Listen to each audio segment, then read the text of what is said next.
My name is Nina Jenkins. I am 32 years old.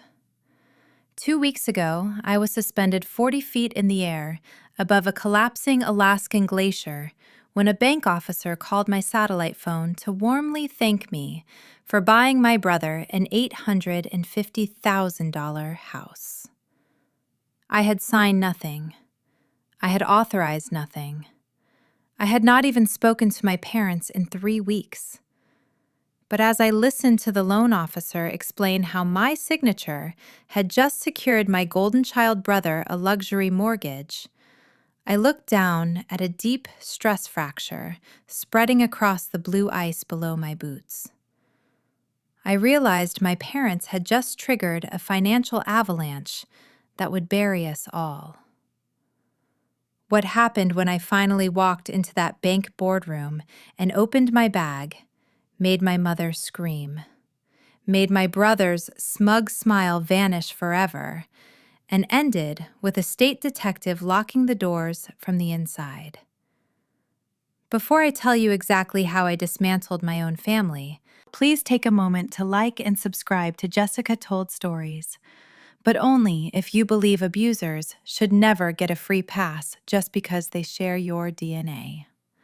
And I would love to know, how old are you? And what time is it where you are right now? The wind off the Chugach Range bit through my insulated jacket.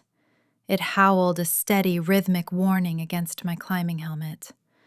My harness dug sharp, stiff lines into my thighs. Beneath my boots, a vast expanse of cerulean ice groaned under its own weight. I work as an avalanche forecaster for the state of Alaska. My entire professional existence revolves around predicting failure. I read snowpacks. I calculate load thresholds. I locate the exact hidden layer where a beautiful solid surface will betray the mountain and bury everything below. My satellite phone vibrated against my ribs. Out here in the backcountry, a call usually means base camp sending updated telemetry, or a helicopter pilot warning of an incoming storm front. I shifted my weight on the ascender. I unzipped my chest pocket with a heavy gloved hand and pressed the cold receiver to my ear. "Jenkins," I answered. My eyes scanned the towering wall of ice looming to my left. "Good afternoon, Miss Jenkins," a voice replied. Crisp, professional, sterile. "This is Mitchell over at Anchorage Pacific Bank. I know you are likely out in the field today, so I will keep this brief." I paused. My breath plumed white in the sub-zero air. Anchorage Pacific was where I maintained a standard checking account for my state salary. Nothing in that modest portfolio warranted a satellite call to a remote glacial gorge. "We are just finalizing the underwriting on Kyle property," Mitchell continued. His tone carried the practiced cheer of a man ticking boxes on a Friday afternoon. "I wanted to personally thank you for stepping in. It is always a pleasure to see families support each other on these larger originations. I just need a quick verbal confirmation on your digital signature for the guarantor paperwork, and we can move this file to closing." 30 feet down a deep hollow sound echoed through the canyon. I watched a spiderweb of white lines shoot across the translucent blue ice directly beneath my crampons. A stress fracture. It happens when an underlying weak layer can no longer support the weight stacked on top of it. The surface looks pristine right up until the second it shatters. An $850,000 house. Kyle, my younger brother. A man whose financial history resembled a controlled forest fire, except he never bothered to learn how to control it. I had signed nothing. I had authorized nothing. The average person might yell. They might demand answers, accuse the loan officer of a clerical error, or launch into a panicked, breathless defense. But panic is a luxury you cannot afford on a mountain. Panic serves no purpose in a crisis. Panic triggers the slide. I drew a slow, deliberate breath of freezing air. My heart pounded a frantic, uneven rhythm against my ribs. I forced my voice into a flat, unyielding cadence. "Mitchell," I said. I watched the fracture below me widen by a fraction of an inch. I am currently suspended in a crevasse on the Matanuska icefall. I do not have secure access to the documents you are referencing. "Oh, I understand," Mitchell replied. A polite chuckle filtered through the static. "We just need the verbal on the signature." "I will not provide verbal authorizations while operating in a hazard zone," I said. I cut him off. I kept the tone even and authoritative. "I return to Anchorage on Tuesday. I will review the complete file then. Do not proceed to closing until I have inspected the documentation myself." A slight hesitation hung on his end of the line, the banking equivalent of a stumble. "Of course, Miss Jenkins. Safety first. We will hold the file pending your final review." "Thank you." I ended the call. The silence of the wilderness rushed back in. The only sound was the wind whipping crystalline snow across my visor. I stared at the black screen of the phone. The chill seeping through my thermal layers had nothing to do with the Alaskan winter. My family had not asked for a loan. They had not requested a favor. My parents had somehow bypassed my security protocols, forged my digital identity, and tethered my financial future to an anchor before tossing it straight off a cliff. They assumed I would be too busy, too remote, or too compliant to catch the discrepancy before the ink dried. They thought they could use my name to buy Kyle a fresh start, leaving me to carry the crushing liability. I clipped the phone back into my harness. I looked at the fractured ice one last time. The mountain was unstable. The hidden layer had snapped. But they had made one fatal miscalculation. I was the one holding the rope. I keyed the radio on my shoulder. "Echo Actual, this is Jenkins. Wrap it up. I need extraction." "Copy that, Jenkins. Chopper is inbound, 5 minutes out." While I waited for the heavy, rhythmic thud of the rotor blades, my mind transitioned from physical survival to digital forensics. An $850,000 mortgage requires stringent underwriting. You cannot simply forge a name on a piece of paper and walk away with the keys to a luxury property. There are income verifications. There are credit checks. There are collateral requirements. My checking account at Anchorage Pacific held my state salary, but that alone would never secure a loan of that magnitude for a borrower with Kyle and his abysmal credit history. They had tapped into something deeper, something larger. As the helicopter crested the ridge, throwing a blinding cloud of loose snow into the air, I ran through the inventory of my assets. My state pension was locked. My savings were secure. That left only one vulnerable target: the Wilderness Trust. It was a fund established by my late grandfather. It was designed to vest fully when I reached a certain age, intended to purchase remote acreage.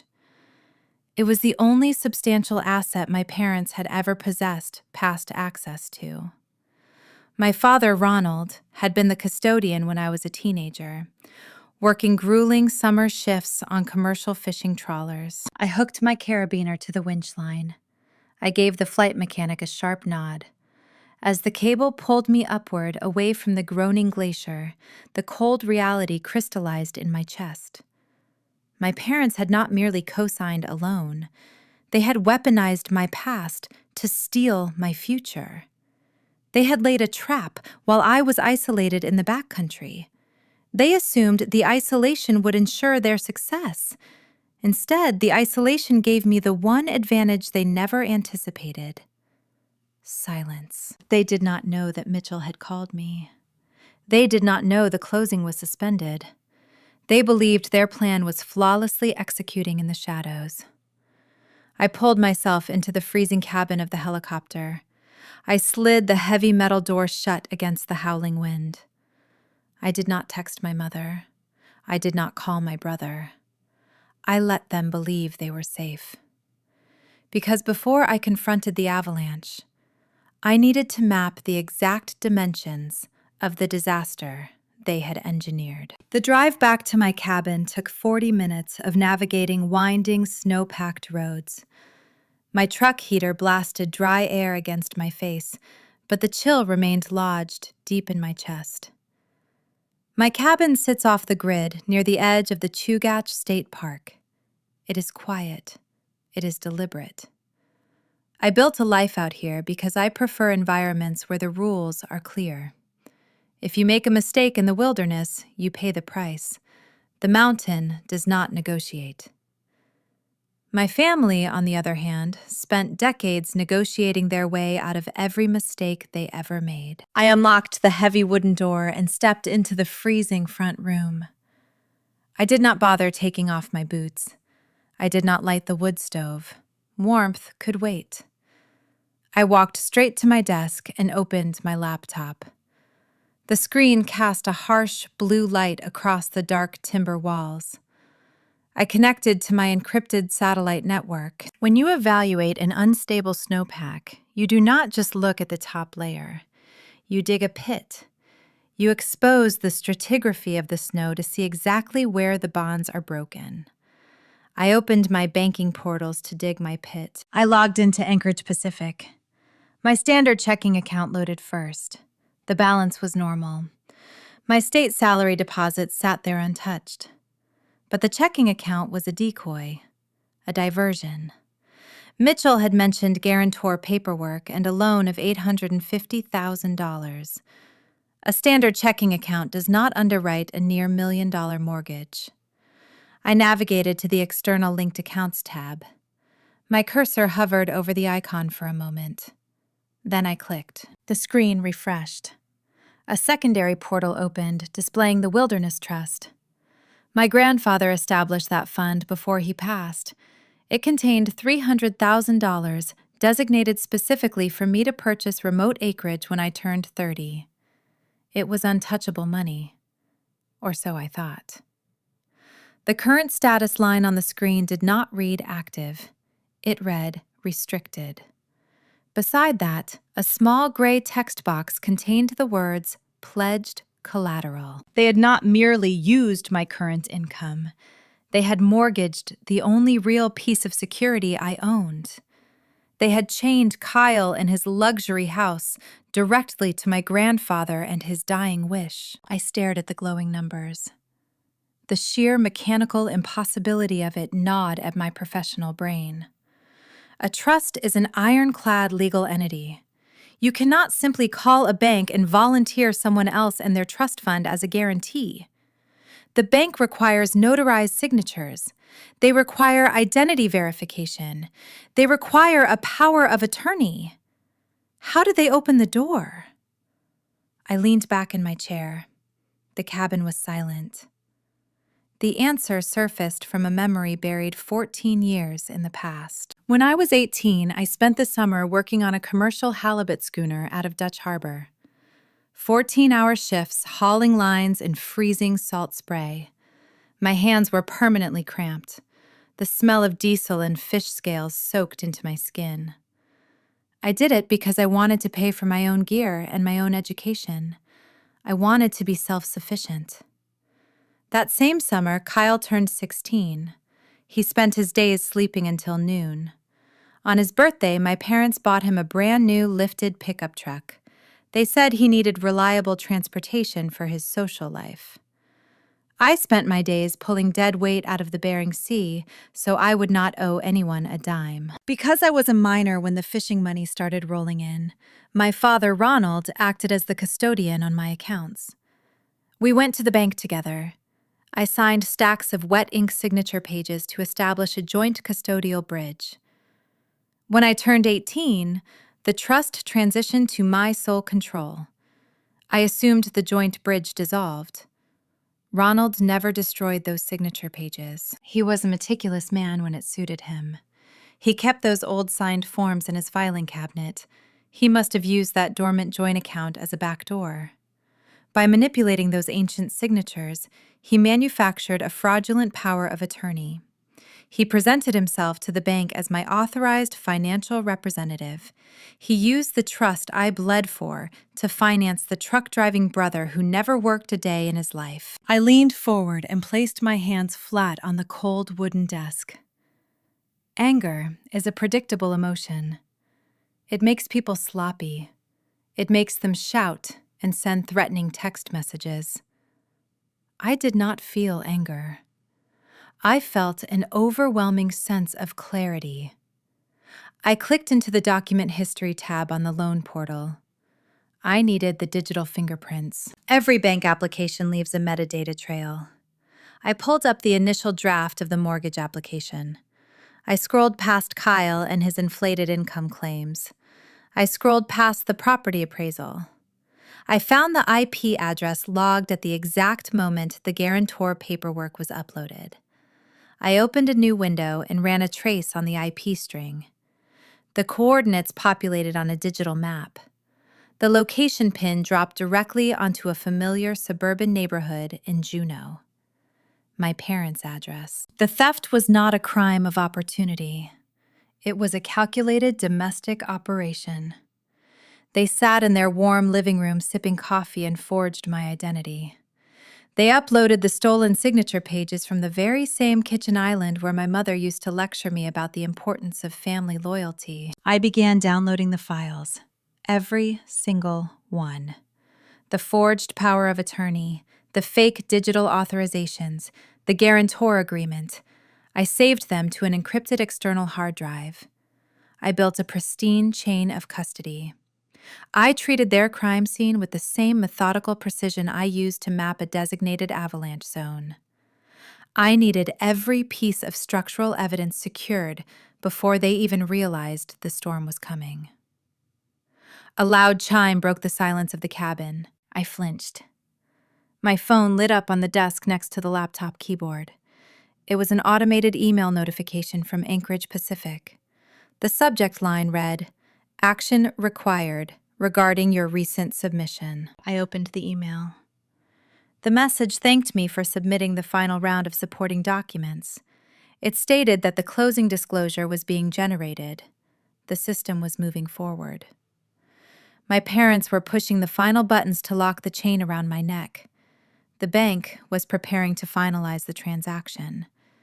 The ticking clock had officially started. I had perhaps a few days before the loan funded and the money became real. If that money dispersed, getting it back would require a decade of litigation and a public spectacle. My father knew that. He was counting on the momentum of the banking system to crush any resistance I might offer. He assumed that once the house was purchased, I would surrender to the reality of the situation rather than drag my own blood into a courtroom. I disconnected the external hard drive and slipped it into my pocket. I finally stood up and walked over to the wood stove. I tossed a crumpled piece of newspaper inside and struck a match. The paper curled and blackened before bursting into a bright orange flame. They thought I would just absorb the damage. They thought I would act like the dutiful daughter who prioritized the family reputation over her own survival. But they forgot one crucial detail. I spend my life studying how structures fail. I know exactly where to place the explosives to bring the whole mountain down. My phone buzzed again. This time it was a text message. Patricia, my mother. "Hey, honey," she wrote. "Hope the glaciers are treating you well. When do you fly back to Anchorage? We need to catch up. Love you." I stared at the glowing letters. Love you. The currency they used to fund their extortion. I did not reply. I turned my phone face down on the table. I needed to get to Anchorage. But I was not going to walk blindly into their trap. I was going to let them build it, let them step inside, and then I was going to lock the door. I booked a seat on a twin-engine commuter plane out of Palmer the following morning. The flight into Anchorage offered a rugged view of the Knik Arm. The water below looked like bruised steel under the heavy gray sky. The engine noise filled the small cabin with a deafening roar that made conversation impossible. That suited me perfectly. I spent the entire 40-minute flight staring out the scratched acrylic window. I was mentally cataloging the evidence I had secured on my encrypted hard drive. Leaving the deep backcountry and entering the city limits always felt like crossing a hostile border. The wilderness operates on brutal honesty. Gravity always wins. Ice always cracks under pressure. The city, however, is where people like my parents operate. They thrive in environments where truth is subjective and reputation functions as currency. I landed at Merrill Field and caught a cab to my small downtown condo. It serves as my logistical base during the winter season. It is stark and functional. Gear bags stacked neatly in the corner. Topographic maps cover the dining table. I dropped my canvas duffel by the door and walked into the kitchen to pour a glass of water. Before the glass reached my lips, my phone buzzed on the granite counter. I picked it up. A notification glowed on the screen. It was a message from my cousin, Megan. Megan is my mother's niece. She is a bright, well-meaning woman who lives in Seattle and generally avoids our immediate family drama. She is also notoriously terrible with technology. The message contained a staggering 52 screenshots. A second text arrived immediately after the barrage of images. Megan wrote a frantic apology. "I am so sorry, Nina. I was just trying to send you the picture of the baby shower invitation from the family chat. I pressed the wrong button and shared the entire conversation history. Please ignore all of that." I did not ignore it. I opened the first screenshot and began reading. The images contained a sprawling extended family group chat. Aunts, uncles, cousins, and my parents had all been communicating in a single digital room for years. I had opted out of that specific chat a decade ago to preserve my sanity. As I scrolled through the dates, I noticed a distinct shift in the conversation starting exactly 2 months prior. My mother, Patricia, had taken center stage. I read a message she posted on a Tuesday in early October. "We have the most wonderful news, everyone," Patricia wrote. "Our successful girl is finally stepping up. Nina is so thrilled to sponsor Kyle in his new fresh start. She is using her trust to secure a beautiful home for him and Ashley." I felt a cold knot tighten in my stomach. I swiped to the next image. An aunt from Denver replied with a barrage of heart emojis. That is incredibly generous of her. I always worried Nina was too isolated up there in the snow. It is beautiful she is focusing on family, Patricia responded instantly. It really is a blessing. Nina makes a fantastic living on the ice, and she has practically zero expenses. No husband, no children. She lives a very solitary life. It is only right that she shares her good fortune with her brother. He needs the space for the new baby. We are so proud she is doing the right thing. I stood completely still in my kitchen. The glass of water sweated in my grip. I swiped through dozens of similar exchanges spanning 8 weeks. Week by week, Patricia laid the foundation of a fictional reality. She dropped casual updates about the house hunting process. She shared pictures of the luxury property Kyle selected. She continually praised my supposed generosity. She painted me as a wealthy, lonely spinster who had graciously decided to rescue her struggling younger brother. The true horror of the situation washed over me. My parents had not merely forged a bank document. They had engineered a psychological cage. I understand how avalanches are triggered. You need a weak layer buried under heavy snowfall. But you also need a trigger. A skier traversing the slope. A sudden shift in temperature. Patricia had spent 2 months methodically packing the snow. She had primed the entire extended family to view me as the eager savior of my brother. If I simply called the bank and canceled the fraudulent loan, the financial transaction would stop. But the social fallout would be catastrophic. My parents would immediately spin the narrative. They would claim I had promised Kyle the money. They would say I led him on for months, encouraging him to pick out a dream home for his pregnant wife. They would tell the family that at the last possible second, I suffered a bout of selfish, vindictive rage and pulled the rug out from under him. I would become the monster. I would be the cruel, heartless sister who ruined her brother's life over money she did not even need. The family would rally around Kyle and my parents. I would be permanently exiled, painted as the villain in a story they authored. It was a brilliantly constructed trap. They had woven my identity into a public lie so tightly that extracting myself would require tearing my own reputation to shreds. They were counting on my fear of that exact social destruction. They assumed I would sign the forged documents on Friday, rather than face the collective judgment of 30 relatives who believed I was backing out of a sacred promise. I set the water glass down. I walked over to the window and looked out at the Anchorage skyline. The sky was darkening. Anger is a useless tool when dealing with architects of deception. If I called Patricia and screamed about the group chat, she would know I had discovered the fraud. She would panic. She might try to accelerate the closing process or move the assets before I could intervene officially. I needed her to remain confident. I needed her to believe her cage was secure. I needed a red herring. In rescue operations, a red herring is a false signal. It draws the hazard away from the victim. I picked up my phone and opened a direct message to Patricia. I needed to craft a response that perfectly fit the character she had created for me. The cold, analytical professional. The wealthy sister evaluating a business transaction. I typed out the message with deliberate precision. Hi, Mom. I am back in Anchorage. I received the automated notification from the bank regarding the closing documents. Before we finalize everything on Friday, I need you to send me the complete amortization schedule and the proposed deed structure. I want to review the exact return on investment and verify the equity distribution. Send those files to my secure email tonight. I read the text twice. It contained zero emotion. It did not accuse her of forgery.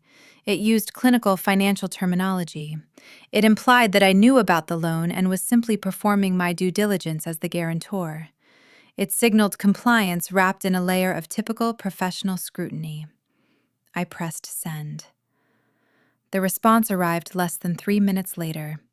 The speed indicated she had been waiting by her phone, terrified I might discover the truth during my travel day. Her reply dripped with artificial sweetness. Of course, sweetheart. I am so glad you are back safe. Your father is gathering those documents right now. We will email them over immediately. Kyle is so grateful for your financial guidance. See you for coffee tomorrow. We have so much to discuss. I locked my phone and placed it on the counter. Patricia took the bait. She believed her 2-month smear campaign had worked perfectly. She thought my request for the amortization schedule proved I was deeply invested in the transaction.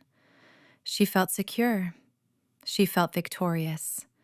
She had no idea the trap was now quietly set in reverse. I did not care about the amortization schedule. I only requested it to force them to send me more digital evidence from their home network. Every document they emailed would contain metadata linking them directly to the fraudulent application. They were happily providing the exact ammunition the authorities would need to prove premeditated wire fraud. I walked into the living room and unzipped my canvas duffel. I pulled out my weathered avalanche safety kit. It is a rugged, bright orange bag that contains a beacon, a probe, and a titanium shovel. It represents survival in the harshest conditions on Earth. I emptied the survival gear onto the floor. I placed my encrypted hard drive inside the empty orange bag. The social engineering was a formidable obstacle. But Patricia made a fatal error. She believed reputation mattered more than reality. She thought a group chat full of praising relatives could somehow overwrite a forged power of attorney. She thought she could manipulate a mountain. Tomorrow, she wanted to meet for coffee. She wanted to look me in the eye and secure my final submission. She wanted to reel me in. I would go to the cafe. I would sit across from her. I would drink whatever she offered, and I would let her keep digging her own grave. The frosted glass door of the local coffee shop closed behind me, shutting out the biting Anchorage wind. The interior smelled of roasted beans and damp wool. I spotted my mother immediately.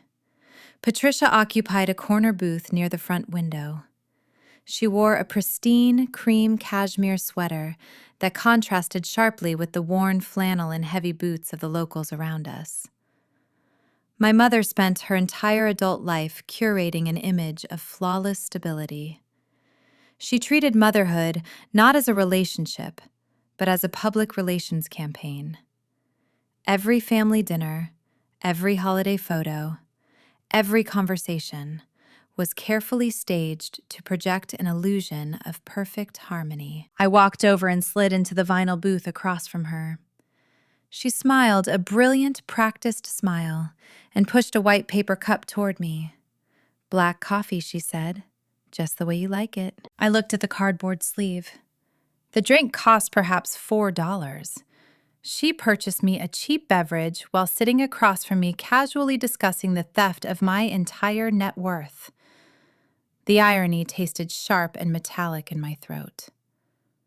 I wrapped my freezing fingers around the cup, but did not bring it to my lips. Before taking my seat, I had tapped the screen of my phone. The voice memo application glowed red in the background. Under state law, only one party needs to consent to a recording of a conversation. I was that party. I set the device face down on the faux wood grain table right between us. I needed her to speak freely. I needed her to feel victorious. "Did you review the amortization schedule your father emailed last night?" Patricia asked. She folded her manicured hands together. I kept my face blank. I nodded slowly. "The numbers check out," I replied. My voice remained steady and flat. I adopted the tone of a detached auditor. But I noticed the digital signatures on the initial guarantor portal, the ones locking in the trust. I was on the ice when those were submitted. Patricia waved her hand in a dismissive, graceful arc. "Oh, darling, we did not want to bother you while you were working. You know how unpredictable your satellite reception gets. The bank needed those forms instantly to lock in the favorable interest rate. Your father still had the old custodial signature pages from when you were a teenager. He just scanned them into the system. We knew you would agree. It is for the family." She said it without a flinch. She admitted to utilizing forged documents to deceive a financial institution. She viewed the act not as a felony, but as a convenient administrative shortcut. I let the silence stretch. The phone recorded the ambient hum of the cafe. "Why my trust?" I asked. "Why risk the one asset grandfather left specifically for my future?" Patricia leaned forward. Her expression shifted into a mask of maternal concern. "You have to understand the dynamic here, Nina. You are so fiercely independent. You make a wonderful living out there in the wilderness. You have no dependents. You have no real attachments. Kyle is drowning. He needs this fresh start before the baby arrives. Ashley is so stressed. You do not need that money right now. Kyle does." There it was. The toxic arithmetic that governed our entire family structure. Need equals love. In my mother's eyes, my independence was a character flaw. Because I required nothing, I was expected to provide everything. I paid my own way through college. I bought my own truck. I built my own career. Kyle failed out of 2 degree programs, wrecked 3 vehicles, and started 4 different businesses that all collapsed within months. Every time he failed, my parents rushed in to cushion the fall. They punished my competence by turning me into his permanent safety net. I did not argue with her logic. Arguing signals resistance. I needed to signal total compliance. I picked up the paper cup and took a slow sip. Patricia beamed, misinterpreting my silence as submission. She reached into her designer leather purse and withdrew a long velvet box. She set it on the table and snapped the lid open. Inside rested a heavy gold-plated fountain pen. The metal caught the warm overhead lighting. "Your father signed the closing papers for our first house with this exact pen," she said. Her voice swelled with theatrical emotion. "He wants you to use it on Friday, when you sign the final physical documents to welcome your brother into his new chapter. It symbolizes our legacy." I looked at the gold pen. It was not a symbol of legacy. It was a tool of extortion. I reached across the table and picked it up. The metal felt cold against my skin. I slid the velvet box into my jacket pocket. "Tell Dad I appreciate the gesture," I said. "I will bring it on Friday. But I have one condition," I added. My tone shifted. I channeled the commanding cadence I use when directing a rescue team. "If I am signing away my grandfather's trust to secure this mortgage, I want to do it properly. No electronic signatures for the final closing. No quiet backroom paperwork.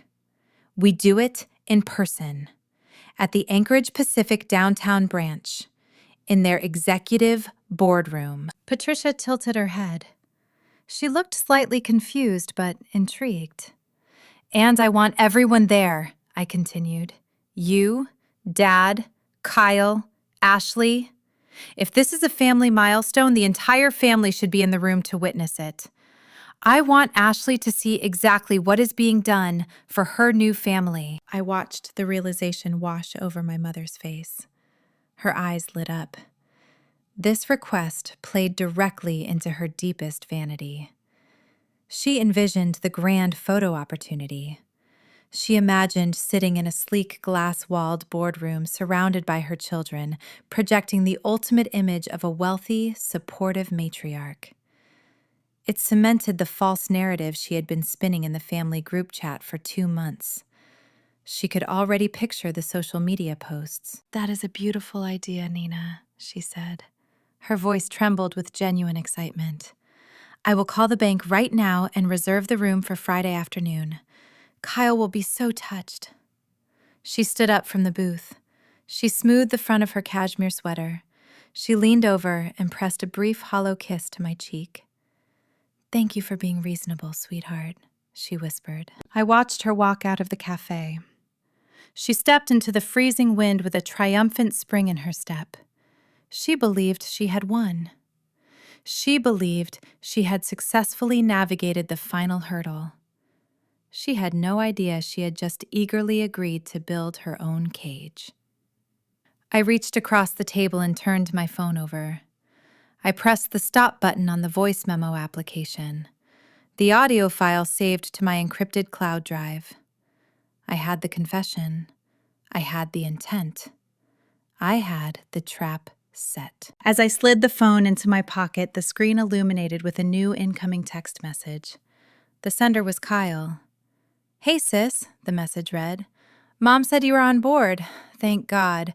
Can we push the bank meeting to Thursday instead of Friday? I really need to get this finalized fast." I stared at the glowing text. A cold knot formed in my stomach. Bank closings take weeks to schedule. Buyers usually want more time to review documents, not less. Kyle was panicking. He was trying to accelerate a process that was already moving at breakneck speed. My brother was not just trying to buy a house. He was running from something.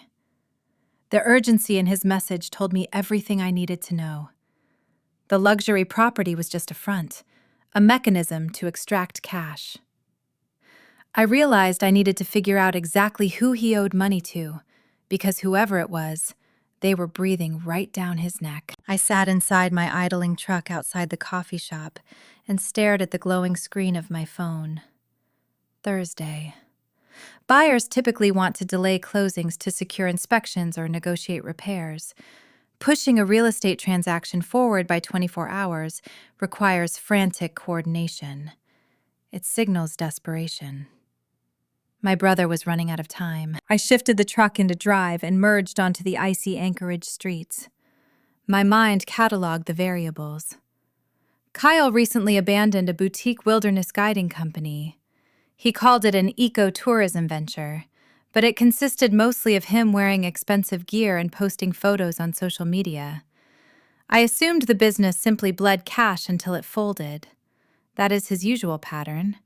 He gets bored, the bills pile up, and my parents write a check to sweep away the debris. But my parents could not write an $800,000 check. They needed my trust. That meant the debt exceeded their liquid assets. I pulled into a vacant parking lot near the harbor. The dark water slapped against the concrete pylons. I grabbed my laptop from the passenger seat and tethered it to my cellular connection. I bypassed the standard credit check portals and logged directly into the Alaska State Court database. I ran a search on his name and his defunct LLC. 0 results. No pending litigation, no civil suits, no liens. If a legitimate bank or a standard creditor hunts you down for a debt that large, they file a lawsuit. They garnish wages. They attach liens to your property. They use the legal system. The absence of court records told a terrifying story. Kyle owed money to people who do not use judges to collect. I needed ground-level intelligence. The wilderness community in this state is a tight network. If you operate helicopters, boats, or bush planes, everyone knows your business. I picked up my phone and dialed Elias. He runs a logistics outfit supplying remote hunting cabins in the interior. We cross paths often during winter search and rescue operations. Elias hears every whisper that travels through the aviation sector. He answered on the second ring over the roar of a generator. Jenkins, Elias barked. "You need a lift out of the deep freeze." "I need information," I replied. "Keep it quiet." "What happened to my brother and his guiding company last month?" The generator noise faded as Elias stepped into a quieter room. A heavy sigh crackled through the speaker. "I wondered when you would call about that. Your family managed to keep it out of the papers. I assumed you knew." "Assume I know nothing," I said. My knuckles turned white, gripping the steering wheel. "Tell me everything." Elias dropped his voice. Kyle leased a Piper Super Cub to fly wealthy tourists out to the remote fishing camps. He did not have the proper commercial flight hours. He definitely did not have the correct insurance policy. 3 weeks ago, he took the plane out during a low-visibility storm warning. He clipped a ridgeline trying to show off and put the bird straight into the trees. Walked away without a scratch, but the plane is scrap metal. My breath caught in my throat. Wrecking a leased aircraft is an expensive mistake, but it still did not explain the sheer panic. "Who owned the plane?" I asked. "That is the real problem," Elias said softly. "He did not lease it from a corporate bank. He leased it from the Bering Syndicate." A sharp chill radiated down my spine. The syndicate operates a fleet of commercial trawlers and processing plants along the coast. They possess a notorious reputation. They dominate the local gray markets and enforce their own brutal version of debt collection. They do not send strongly worded letters. They send enforcers. "They want their money," Nina Elias continued. "The plane was worth a fortune. Word on the docks is they gave your brother 30 days to produce $400,000 in cash, or they are going to start breaking things. And they do not care who they have to break to get it." I thanked Elias and ended the call. I stared out at the freezing harbor. The entire real estate transaction suddenly made perfect, terrifying sense. Kyle was not buying a house to start a new life with his pregnant wife. The house was a front, a mechanism to launder my trust fund. If he purchased an $850,000 property using my flawless credit and my cash collateral, he could instantly pull a home equity line of credit or extract the remaining liquid funds from the closing table. He would hand that cash directly to the syndicate to save his own skin. My parents knew. They had to know. They were willing to sacrifice my financial security to shield their golden child from violent retaliation. They were throwing me in front of a moving train. I put the truck in gear and drove. I did not head back to my condo. I drove straight towards Spenard, the neighborhood where Kyle rented a cramped duplex. I needed to see the reality of the situation with my own eyes. Snow began to fall, dusting the windshield with fine white powder. I turned onto a street and slowed the vehicle to a crawl. The duplex looked neglected, peeling paint and a sagging roofline. But sitting right in the center of the cracked driveway was a brand new custom Polaris snowmobile. The machine gleamed under the streetlights. It featured a high-performance suspension and a modified engine block. It cost at least $20,000. I parked across the street and stared at the machine. My brother owed nearly $500,000 to a ruthless syndicate. His wife was pregnant. My parents were busy committing federal wire fraud to bail him out, and Kyle was out buying luxury recreational toys on credit. He was treating the incoming stolen money like a lottery payout. The sheer unchecked entitlement radiated from the shiny metal chassis. He felt zero remorse. He felt invincible. My phone vibrated in the cup holder. Another text message from Kyle.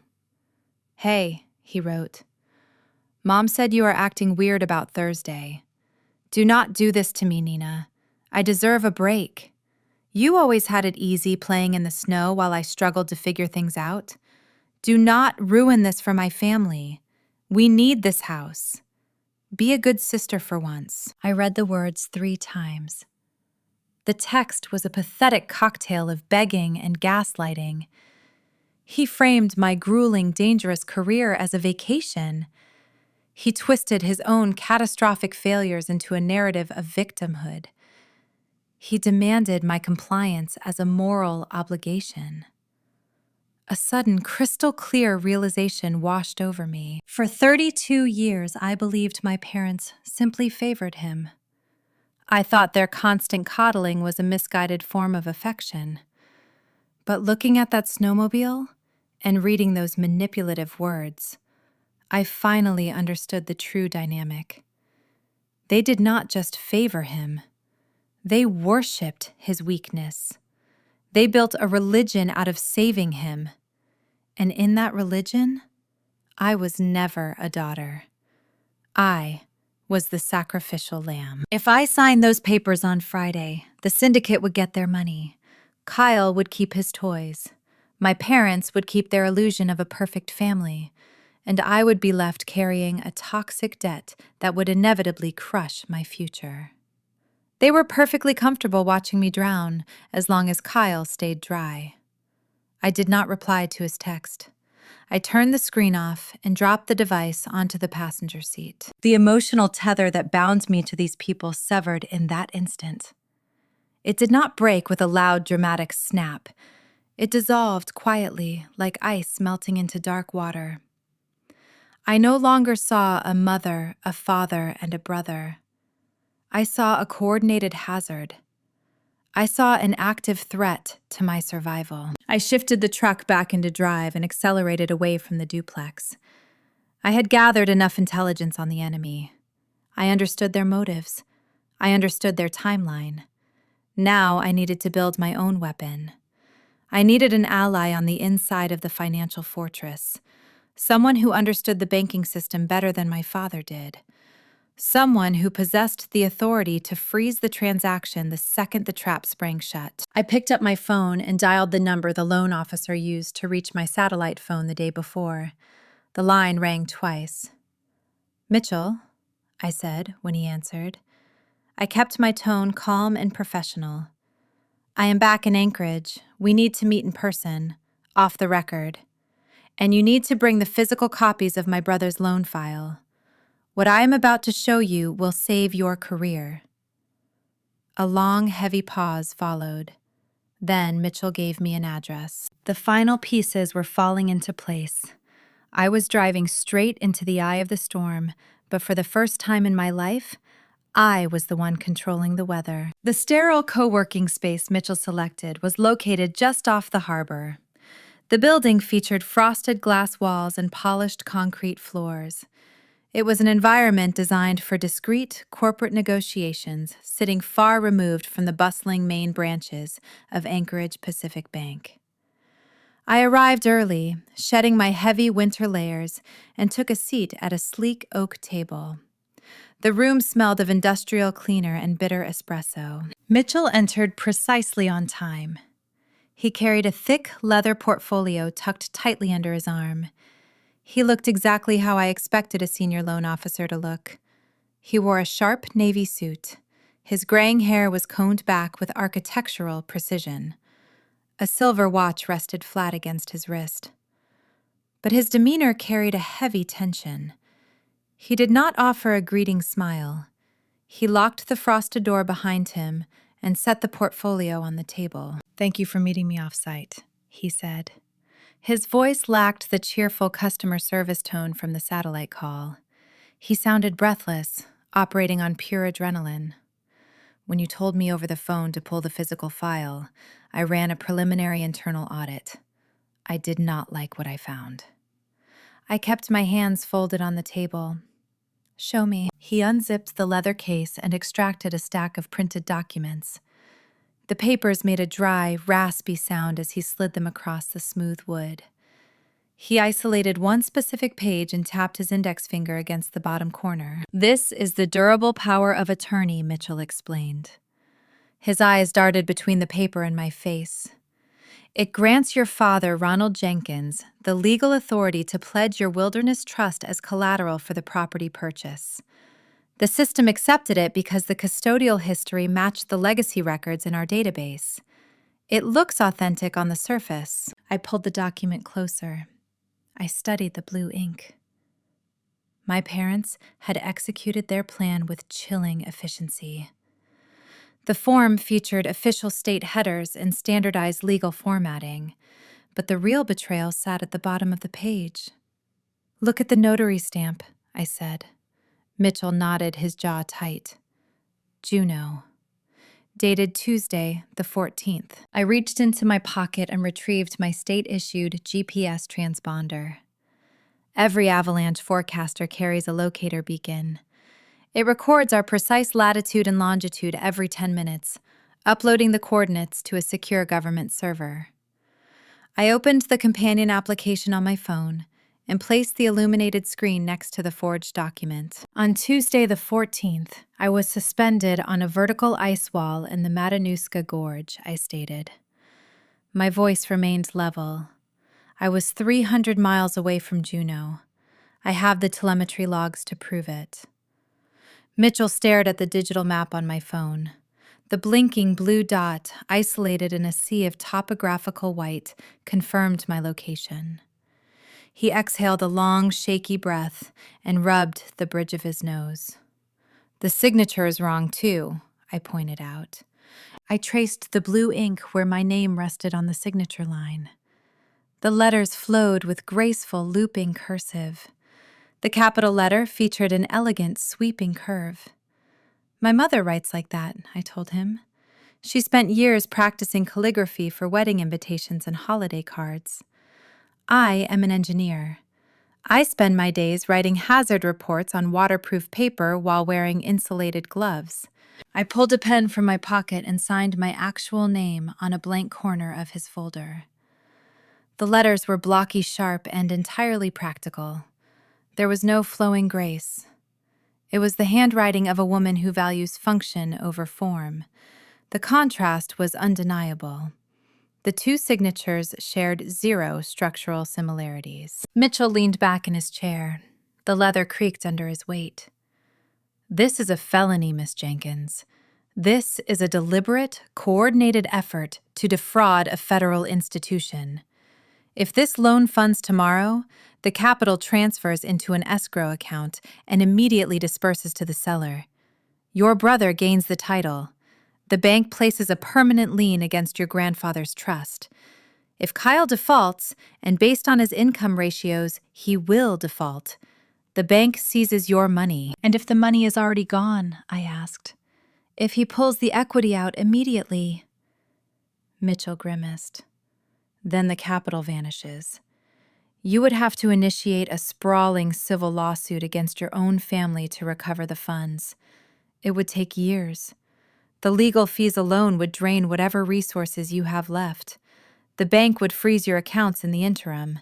It would be a financial nightmare. I have to call compliance. I have to flag this file and refer it to the authorities right now. He reached for his phone. I placed my hand flat over his screen. No, I said. Do not flag it yet. Mitchell stared at me, his brow furrowed in deep confusion. Nina, they are trying to steal $300,000 from you. If I do not report this, I become complicit. You will report it, I assured him. But timing is the most critical element of avalanche mitigation. If you drop a charge on a snowpack too early, you only clear the surface. The weak layer survives and it kills someone later. I need to clear the entire mountain. I removed my hand from his phone. I looked him directly in the eyes. I needed him to understand the unique sociology of my family. If you cancel the loan today through an anonymous back channel, my mother will spin the narrative, I explained.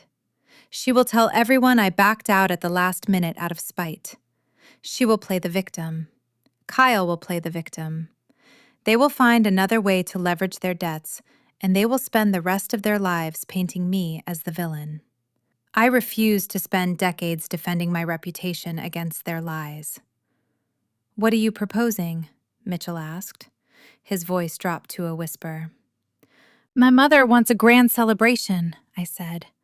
She requested that the final signing take place in your executive boardroom on Friday. She wants the whole family there. She wants photos. She wants the audience. Mitchell slowly lowered his phone.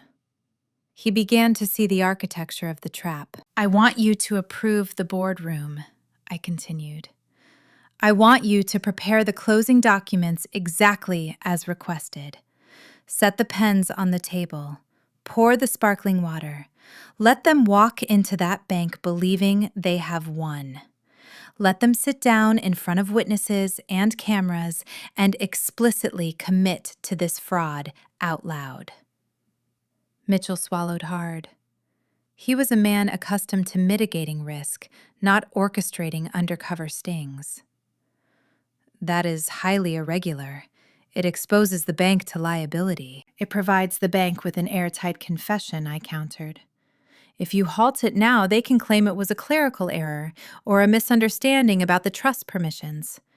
If they sit at your mahogany table and push a forged document toward you in front of an audience, there is zero ambiguity. You get your definitive proof, and I get my life back. The room fell silent. The faint hum of the building ventilation system filled the void. Mitchell looked at the forged signature, then at my GPS logs.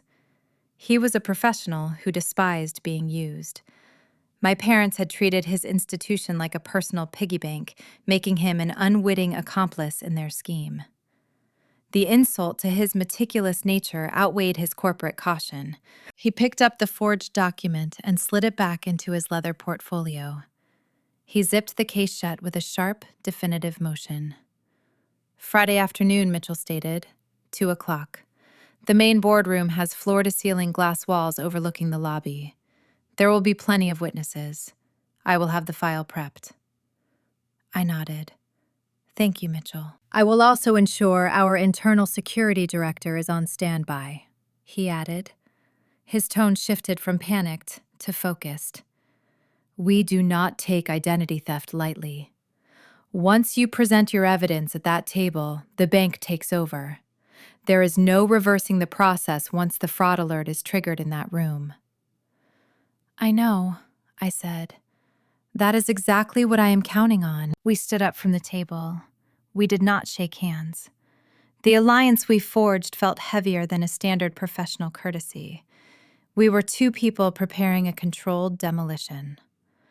I gathered my winter gear and walked out of the frosted glass room into the fading Anchorage daylight. The trap was set. The bait was in place. The bank was ready. The dramatic irony was perfectly established. My family believed they were marching toward a financial rescue, blissfully unaware they were actually walking into a federal investigation. But the storm was not quite ready to break. My mother possessed a backup plan for ensuring compliance. She knew that manipulating my sense of duty might not be enough.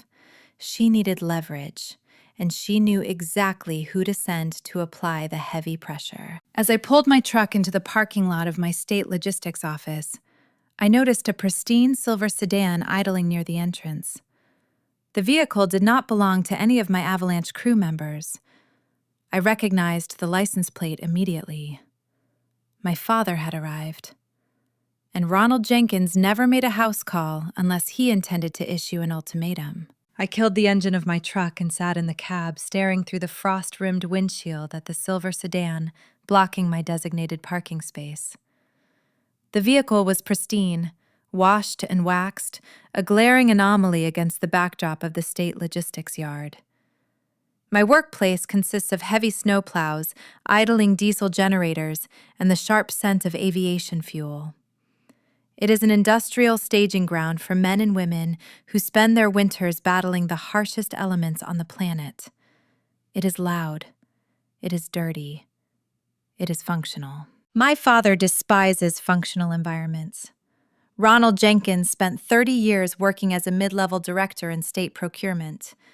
He operated entirely inside climate-controlled offices, navigating bureaucratic hierarchies and mastering the art of administrative leverage. He is a man who treats life like a high-stakes chessboard, preferring to stay clean while maneuvering others into the mud. He is the quiet architect behind my mother and her loud social campaigns. Patricia orchestrates the public relations, but Ronald enforces the underlying strategy. He did not drive out to this frozen industrial yard to exchange pleasantries. He came to close the deal. I left my hands in my lap for a brief moment. I reached into the right pocket of my insulated parka. My fingers located the smooth glass of my phone. I relied on pure muscle memory to swipe the screen open, the voice memo application, and press the record button. A short haptic vibration confirmed the device was capturing audio. I pushed the heavy truck door open and stepped out into the biting wind. The salted asphalt crunched under my boots. Ronald leaned against the quarter panel of his sedan. He wore a tailored wool overcoat and Italian leather shoes that had no business touching Alaskan winter pavement. His gray hair remained perfectly parted, despite the sweeping gusts of wind coming off the inlet. He watched me approach with a calm, calculated gaze. "Nina," he said. His voice barely carried over the hum of a nearby idling forklift. He did not offer a hug. He did not reach for my hand. He simply evaluated my posture. "Dad," I replied. I stopped a few feet away, maintaining a deliberate physical boundary. "You are a long way from Juneau. Your mother tells me you are asking for extra paperwork," he began. His tone was measured, coated in a thin veneer of paternal patience. "She said you are insisting on a formal boardroom closing for your brother. I wanted to come down here and ensure we are all operating on the same page. We are finalizing a near $1 million real estate transaction," I said.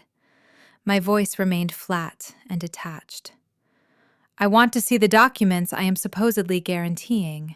That is standard procedure." He offered a tight, patronizing smile. "You are overcomplicating a very simple family favor. The trust is fine. The bank has everything they need. We utilized those old custodial authorizations to streamline the process while you were out playing in the snow. It was a victimless administrative shortcut." I kept my hands shoved deep inside my pockets. A victimless shortcut is an interesting term for forging a signature on a power of attorney, I noted. Ronald shifted his weight. The veneer of patience began to crack. "Do not use that word," he snapped, his voice dropping an octave. "We built that trust. We managed it. You owe your current stability to the foundation we provided. Your brother needs a roof over his head, and we are using a dormant asset to secure it. You are not losing a single dime unless he defaults. And Kyle has such a stellar record of paying his debts," I countered. The temperature between us plummeted. The air grew brittle. Ronald realized the compliant daughter routine was a facade. He recognized the resistance in my stance. When a man who thrives on control encounters defiance, he abandons persuasion and reaches directly for his most effective weapon. He reached up with a gloved hand and meticulously adjusted the knot of his silk tie. The gesture was chillingly precise. It signaled a shift from father to enforcer. "Let us stop pretending this is a negotiation," Ronald said. His eyes locked onto mine, devoid of any familial warmth. "You are going to walk into that bank on Friday. You are going to sign the final disclosures. You are going to smile for your mother and her photographs." "What happens if I refuse?" I asked. He took a single step forward, invading my personal space. The scent of his expensive cologne mixed with the diesel fumes of the yard. "You work for the state, Nina," he murmured. His voice carried the lethal calm of a predator. "You hold a specialized security clearance to operate in restricted hazardous zones. Your position as a lead forecaster requires peak physical and psychological fitness. The Department of Natural Resources takes mental stability very seriously." My pulse hammered a frantic rhythm against my collarbone, but I forced my facial muscles into a rigid, unblinking mask. I knew exactly where he was going. "It would be a tragedy," he continued softly, "if a concerned father had to contact your department director. It would be devastating if I had to report that my daughter is suffering from severe paranoid delusions. I would tell them you are exhibiting erratic behavior, making false accusations about your family, and showing signs of a dangerous mental breakdown." He let the threat hang in the freezing air. He knew the internal bureaucracy of state employment better than anyone. He knew that a formal report of mental instability from a direct family member would mandate an immediate suspension. My clearance would be revoked pending a lengthy psychological evaluation. I would be grounded. I would be stripped of my title, my income, and the only career I ever truly loved. "If you try to blow up your brother's loan, I will dismantle your entire life," Ronald whispered. "You will sign, or you will have nothing." The sheer, calculated cruelty of his words echoed in my ears. He was willing to destroy his own daughter to hide a felony. He was prepared to shatter my career to shield Kyle from the consequences of a ruined bush plane. He viewed my survival as an acceptable casualty in his ongoing mission to protect the golden child. 32 years of seeking his approval evaporated in that single breath. The father I spent my life trying to impress was dead. The man standing in front of me was simply a hazard, a weak layer in the snowpack that needed to be triggered and cleared. I did not scream. I did not cry. I did not defend my sanity or beg him to reconsider. I gave him the blank, unreadable stare of an auditor reviewing a condemned structure. I looked right through his expensive wool coat and his perfectly knotted tie. "I will see you at the bank," I said. My voice was a void. It contained zero inflection. Ronald searched my face for a tremor of fear. When he found nothing, his tight, patronizing smile returned. He interpreted my emotionless response as total defeat. He believed his extortion had worked flawlessly. He thought he had crushed my spirit and secured my obedience. "Good girl," he said. He turned around, opened the door of his silver sedan, and slid behind the steering wheel. I stood perfectly still on the asphalt and watched his brake lights illuminate. The car backed out of the space and merged onto the main road, disappearing into the gray afternoon traffic. I pulled my hand out of my pocket. I brought the phone up to my face and pressed the red square on the screen. The recording stopped. The audio file saved to the cloud, locking his sociopathic threat into a permanent digital record. He thought he had sealed my fate. He was entirely unaware that he had just handed me the final piece of evidence required to bury him. I turned and walked toward the logistics building. My boots slammed rhythmically against the pavement. The trap for Friday was structurally sound. The evidence was secured. The banker was on my side. But an immediate logistical problem loomed on my calendar, casting a long, dark shadow over the remaining 48 hours. Tonight was the pre-celebration family dinner. My mother had orchestrated a mandatory gathering at a high-end downtown restaurant to toast Kyle and his new chapter. It was an event designed to parade me in front of the extended family as the generous savior. I could handle my mother and her fake smiles. I could handle my father and his concealed threats. I could even handle Kyle and his pathetic entitlement. But I had to sit across a table from Ashley. Kyle's wife was blonde, wealthy, and raised in a sun-kissed Anchorage suburb, insulated from our family's unique brand of toxicity. She was heavily pregnant with their first child, and she was completely, blissfully oblivious to the fact that her dream home was funded by a felony. Facing the architects of this crime was easy. Facing the collateral damage was going to require a level of cold detachment I was not sure I possessed. The downtown restaurant my mother selected was an exercise in curated opulence. Heavy oak doors sealed away the freezing Anchorage wind, replacing the scent of exhaust and salt with the aroma of roasted garlic, cedar wood smoke, and expensive perfume. The lighting was deliberately dim, casting a warm golden hue over the velvet booths and crisp white linen tables. It was an environment designed for celebration and comfort, constructed specifically to make harsh realities feel distant and impossible. I handed my insulated parka to the hostess. Underneath, I wore a simple charcoal wool sweater and dark trousers, a stark contrast to the formal attire worn by the other patrons. The hostess guided me toward a private alcove near the back of the dining room. I spotted them before they saw me. My family occupied a large circular booth. Patricia sat at the center holding court. She wore a tailored emerald dress, her hair blown out into soft, flawless waves. Ronald sat to her right, sipping a glass of dark red wine, looking every bit the benevolent patriarch. Just hours ago, he stood in a freezing industrial yard and threatened to destroy my career. Now, he smiled softly at a joke someone told. Then I saw Kyle. He wore a crisp blue button-down shirt that looked brand new. He laughed, too loudly, a sharp, brittle sound that failed to reach his eyes.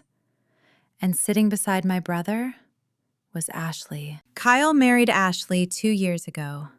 She grew up in a sun-kissed, affluent neighborhood in South Anchorage, the only daughter of a successful orthodontist and a retired teacher. Her family operated on genuine affection and mutual respect. She possessed a radiant, sheltered innocence. She assumed all families functioned like hers. She had no concept of the transactional warfare that defined the Jenkins household. Tonight she looked radiant.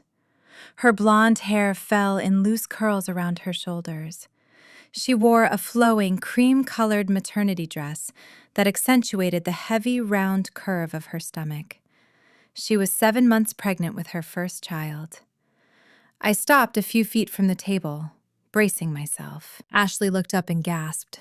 Her face broke into a brilliant, unshadowed smile. She placed her hands on the table and pushed herself up with awkward urgency. Before I could say a word, she crossed the short distance and wrapped her arms around my neck. "Nina," she whispered. Her voice shook with genuine emotion. She squeezed me tight, pressing her warm cheek against mine. Thank you. Thank you so much. You have no idea what this means to us. You bought our dream home. You saved us. I stood paralyzed.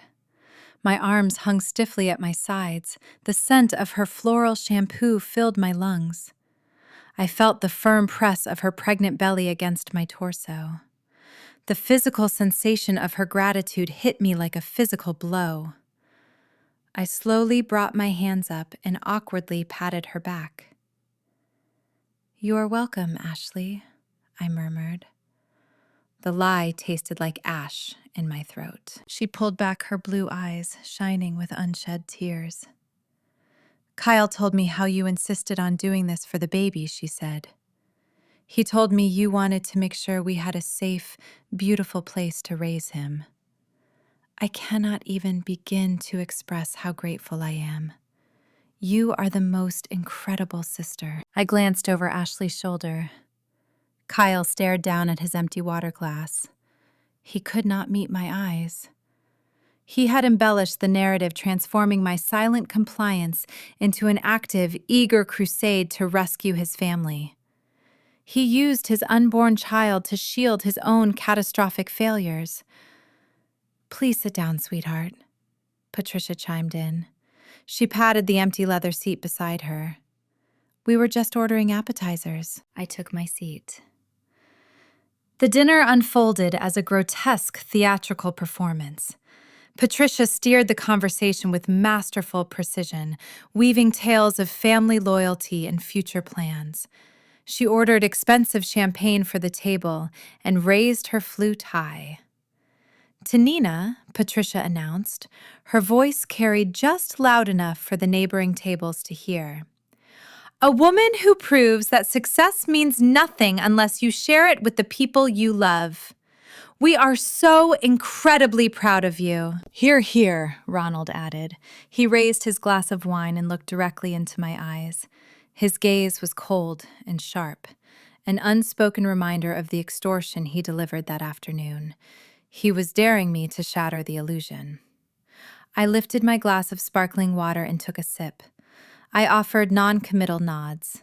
I ate the expensive food placed in front of me without tasting a single bite. As the waiter cleared our dinner plates, Ashley reached down into a large canvas tote bag resting by her feet.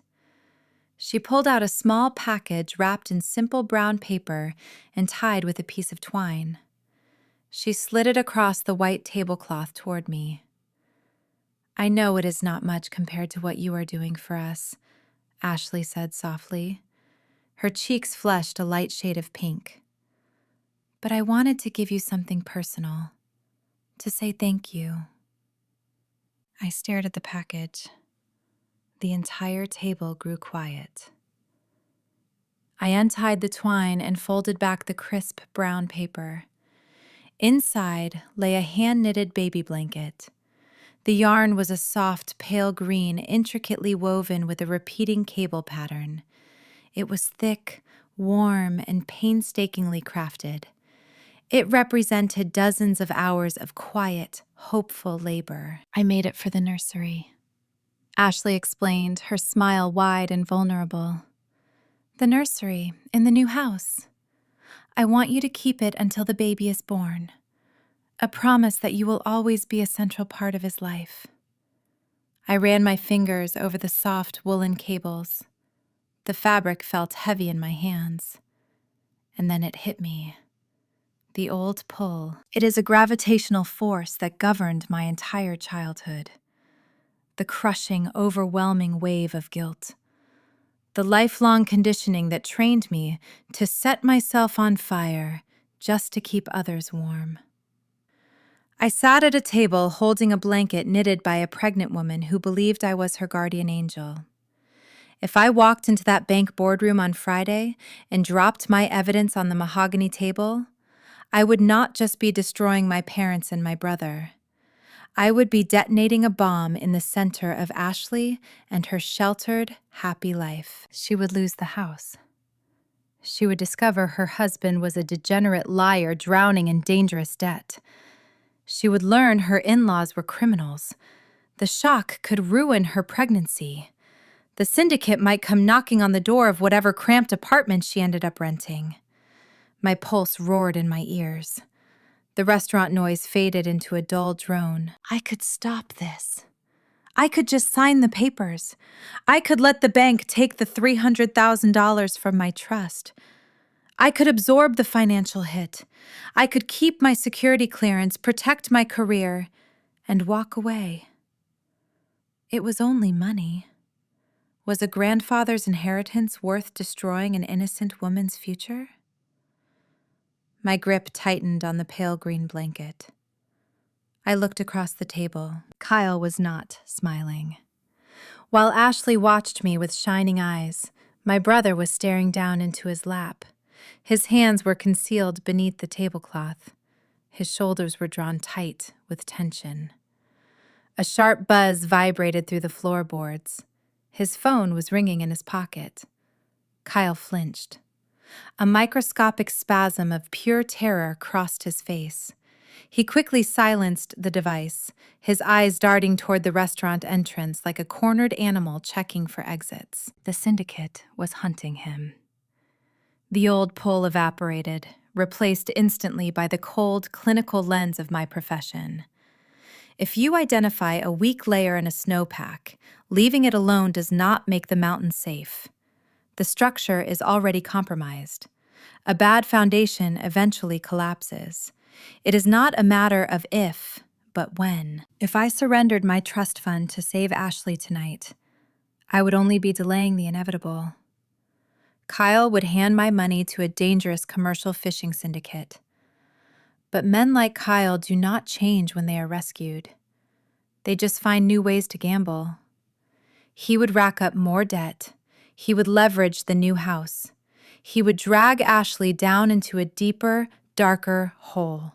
And by the time the avalanche finally broke loose, she would be buried under 10 times the debris with a toddler in her arms. Silence is not kindness. Silence is negligence. My parents were not protecting Ashley. They were using her pregnancy as a human shield to protect their son from his own reckless choices. They wanted me to look at this soft green blanket and surrender my logic to emotion. I folded the blanket with slow, deliberate movements. I placed it gently back into the brown paper. "This is beautiful, Ashley," I said. My voice was steady, anchored in absolute certainty. "I will cherish it." I looked up from the package and locked eyes with my brother. The terror in his gaze intensified as he realized I was not looking at him with sisterly affection. I was looking at him the way I look at a condemned fault line. I shifted my gaze to Patricia, then to Ronald. I let them see the iron in my posture. I was not going to absorb their damage anymore. I was going to trigger the slide, and I was going to let them take the fall. The waiter arrived with the check. Ronald smoothly placed his platinum card on the silver tray, playing the provider until the very end. We walked out of the restaurant together. The heavy oak doors swung open, pushing us back out into the brutal Alaskan night. The temperature had plummeted 20 degrees while we ate. The wind howled down the street, carrying sharp, stinging granules of ice. The barometric pressure was dropping fast. The meteorologist had warned of a severe front moving off the Gulf of Alaska. I said my goodbyes on the frozen sidewalk. I hugged Ashley one last time, feeling the tragic weight of what was coming. I turned and walked toward my truck, the brown paper package tucked securely under my arm. I unlocked the cab and climbed inside, shivering as the cold leather bit through my trousers. Before I could insert the key into the ignition, my phone illuminated in the dark cup holder. It was an automated alert from Anchorage Pacific Bank. It arrived several hours ahead of standard processing times. The email subject line cut through the silence of the truck cab, hinting that my parents were not content to wait for Friday afternoon. The timeline was suddenly accelerating, and the storm was moving in much faster than anyone predicted. The Gulf of Alaska breeds a very specific type of weather system. Meteorologists call it a bomb cyclone. The barometric pressure plummets so fast, the atmosphere shatters, pulling freezing moisture off the ocean and throwing it against the Chugach Mountains. By the time I navigated my truck into the subterranean parking garage of my downtown condo, the city of Anchorage was disappearing under a blanket of blinding white. Visibility dropped to zero. The municipal plows retreated. The roads turned into impassable sheets of ice. Nature was enforcing a lockdown, isolating every inhabitant inside whatever structure they had chosen for shelter. I stepped into my dark apartment and locked the deadbolt. The ambient temperature inside felt hollow. Wind hammered against the reinforced glass of my living room windows, rattling the heavy frames. I did not turn on the overhead lights. I walked straight to the kitchen island and opened my laptop. The glow of the screen washed over the granite counter. My phone sat next to the keyboard. The email notification I received in the truck remained open. The subject line read, "Expedited disbursement request initiated." I checked the timestamp. It was approaching 2 a.m. Standard real estate transactions do not generate automated disbursement requests in the middle of the night. Escrow officers operate during regular business hours. Banks release funds on a scheduled, predictable cadence. The only reason a digital portal triggers an off-hours alert is if the client manually attempts to bypass the standard queue by requesting an emergency wire transfer. My parents were panicking. I opened my encrypted channel and accessed the back end of the loan portal. The digital breadcrumbs laid out a frantic, desperate narrative. Patricia and Ronald were logging into the system from their Juneau residence. They were actively trying to electronically sign the final closing disclosures and force the release of the $300,000 directly into Kyle's designated account before the sun even came up. They wanted the cash liquid immediately. They intended to bypass the Friday boardroom meeting entirely, rendering the physical gathering a mere formality to celebrate a theft that had already occurred. I stared at the blinking cursor. The timeline had collapsed. Earlier that evening, Kyle had nearly jumped out of his skin when his phone vibrated at the restaurant. His terror was palpable. Commercial fishing syndicates do not respect business hours. The Bering Sea operates on a grueling, unforgiving schedule, and the men who run the gray market logistics expect their debts settled with the same brutal efficiency. Elias mentioned a 30-day deadline for the ruined bush plane. Kyle must have hit that deadline tonight. The enforcers were likely circling his Spinard duplex right now, waiting in the whiteout conditions, demanding their capital. Kyle called our parents in a blind panic. That panic infected Ronald, driving him to the computer in the dead of night, abandoning his usual careful bureaucratic approach. Fear makes people reckless. Recklessness leaves a permanent, undeniable trail. My phone buzzed against the granite counter. A secure text message appeared from Mitchell. The loan officer was also awake, monitoring the system flags we had placed on the account. "Are you seeing this?" Mitchell wrote. The text lacked any polite corporate preamble. "They are trying to override the physical signing contingency. They uploaded a secondary digital authorization form using the forged power of attorney. They are requesting an immediate wire transfer to a third-party holding company." I typed my response with cold precision. "Can they move the money?" "No," Mitchell replied. I locked the escrow account at the administrative level. The system will reject their digital signatures, but it will log the attempt. "Nina, this changes the entire scope of the investigation." I watched the text bubble appear as he continued typing. "Submitting forged documents during business hours to secure a loan is a serious offense," Mitchell explained.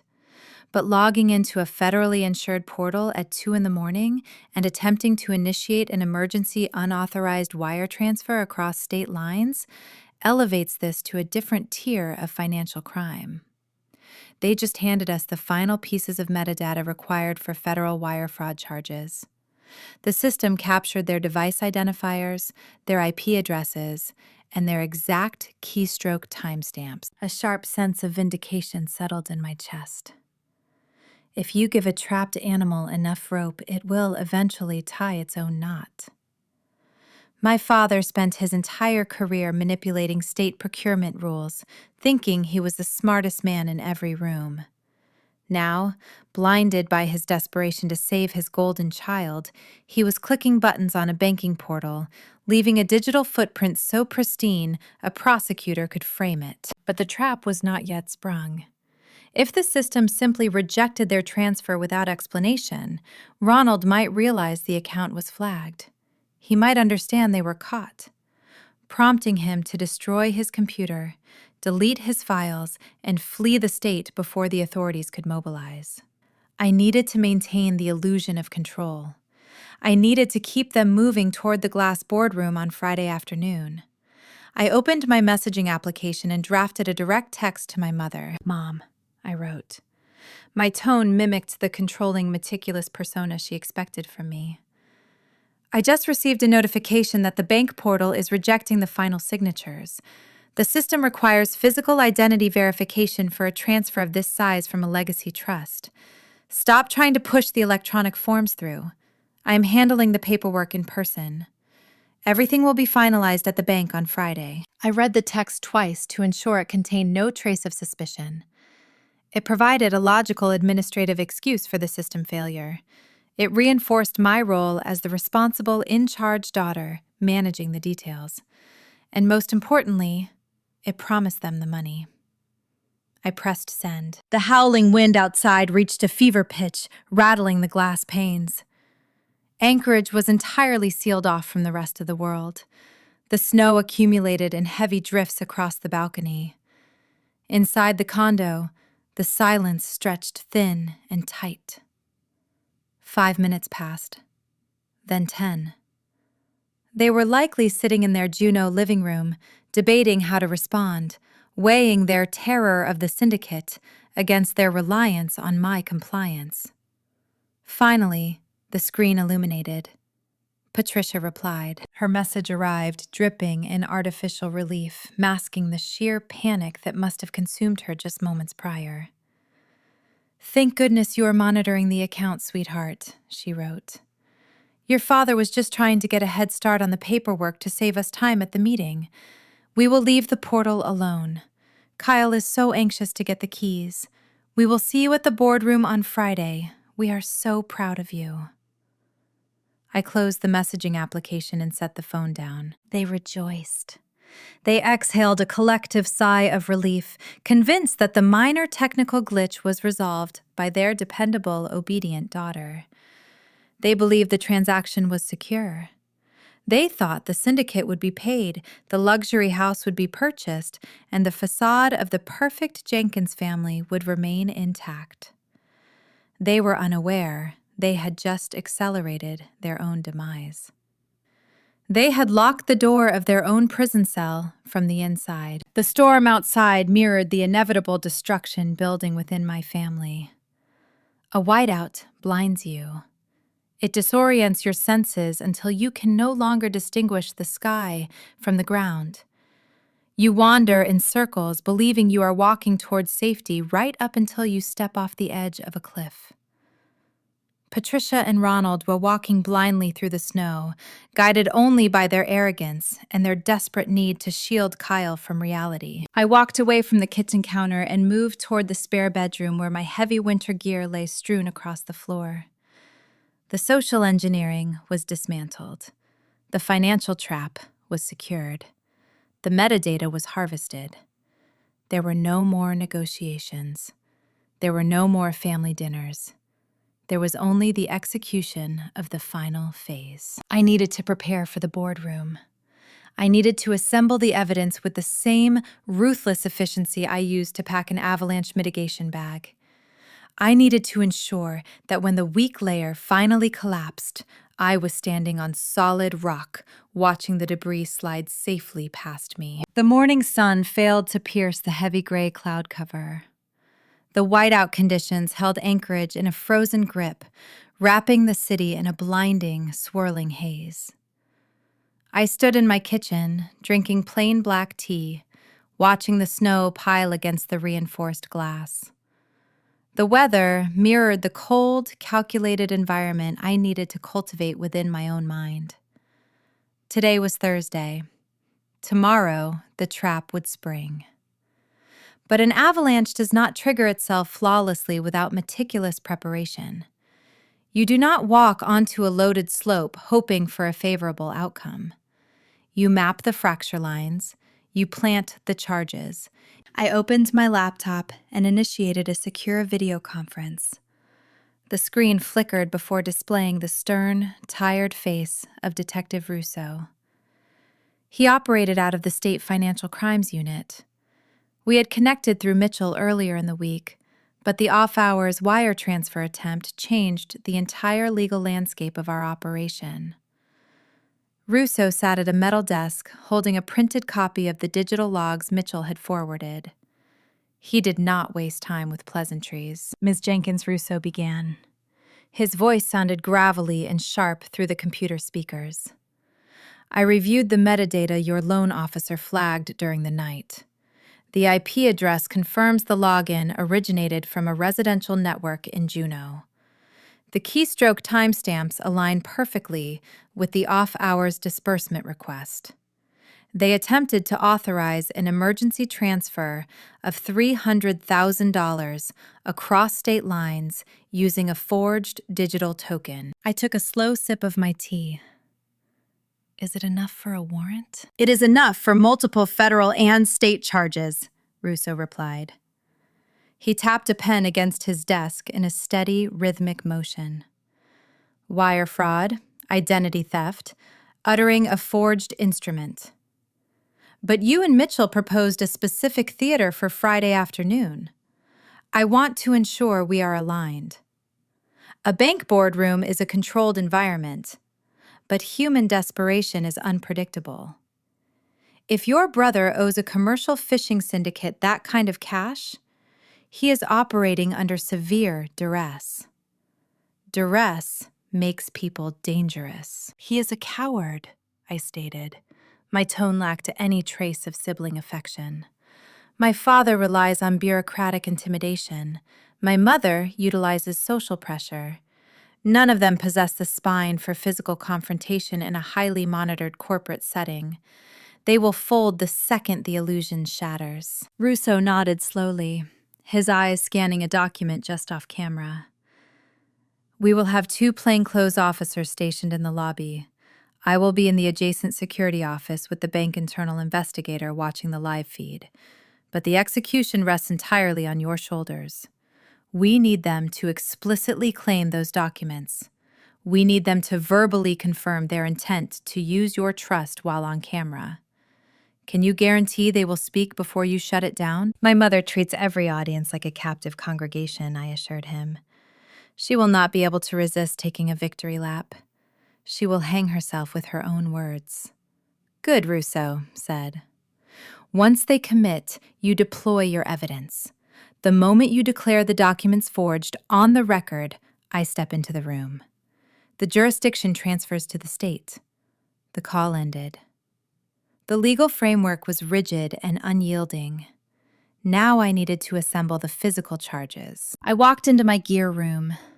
My bright orange avalanche mitigation bag sat on a metal shelf. The heavy canvas was stained with dirt, pine pitch, and helicopter grease. It represented survival in the most unforgiving terrain on Earth. It was a stark, jarring contrast to the sterile mahogany and polished glass of Anchorage Pacific Bank. That contrast was deliberate. I was not walking into their world to play by their rules. I was bringing the harsh, unforgiving reality of my world directly to their table. I unzipped the main compartment.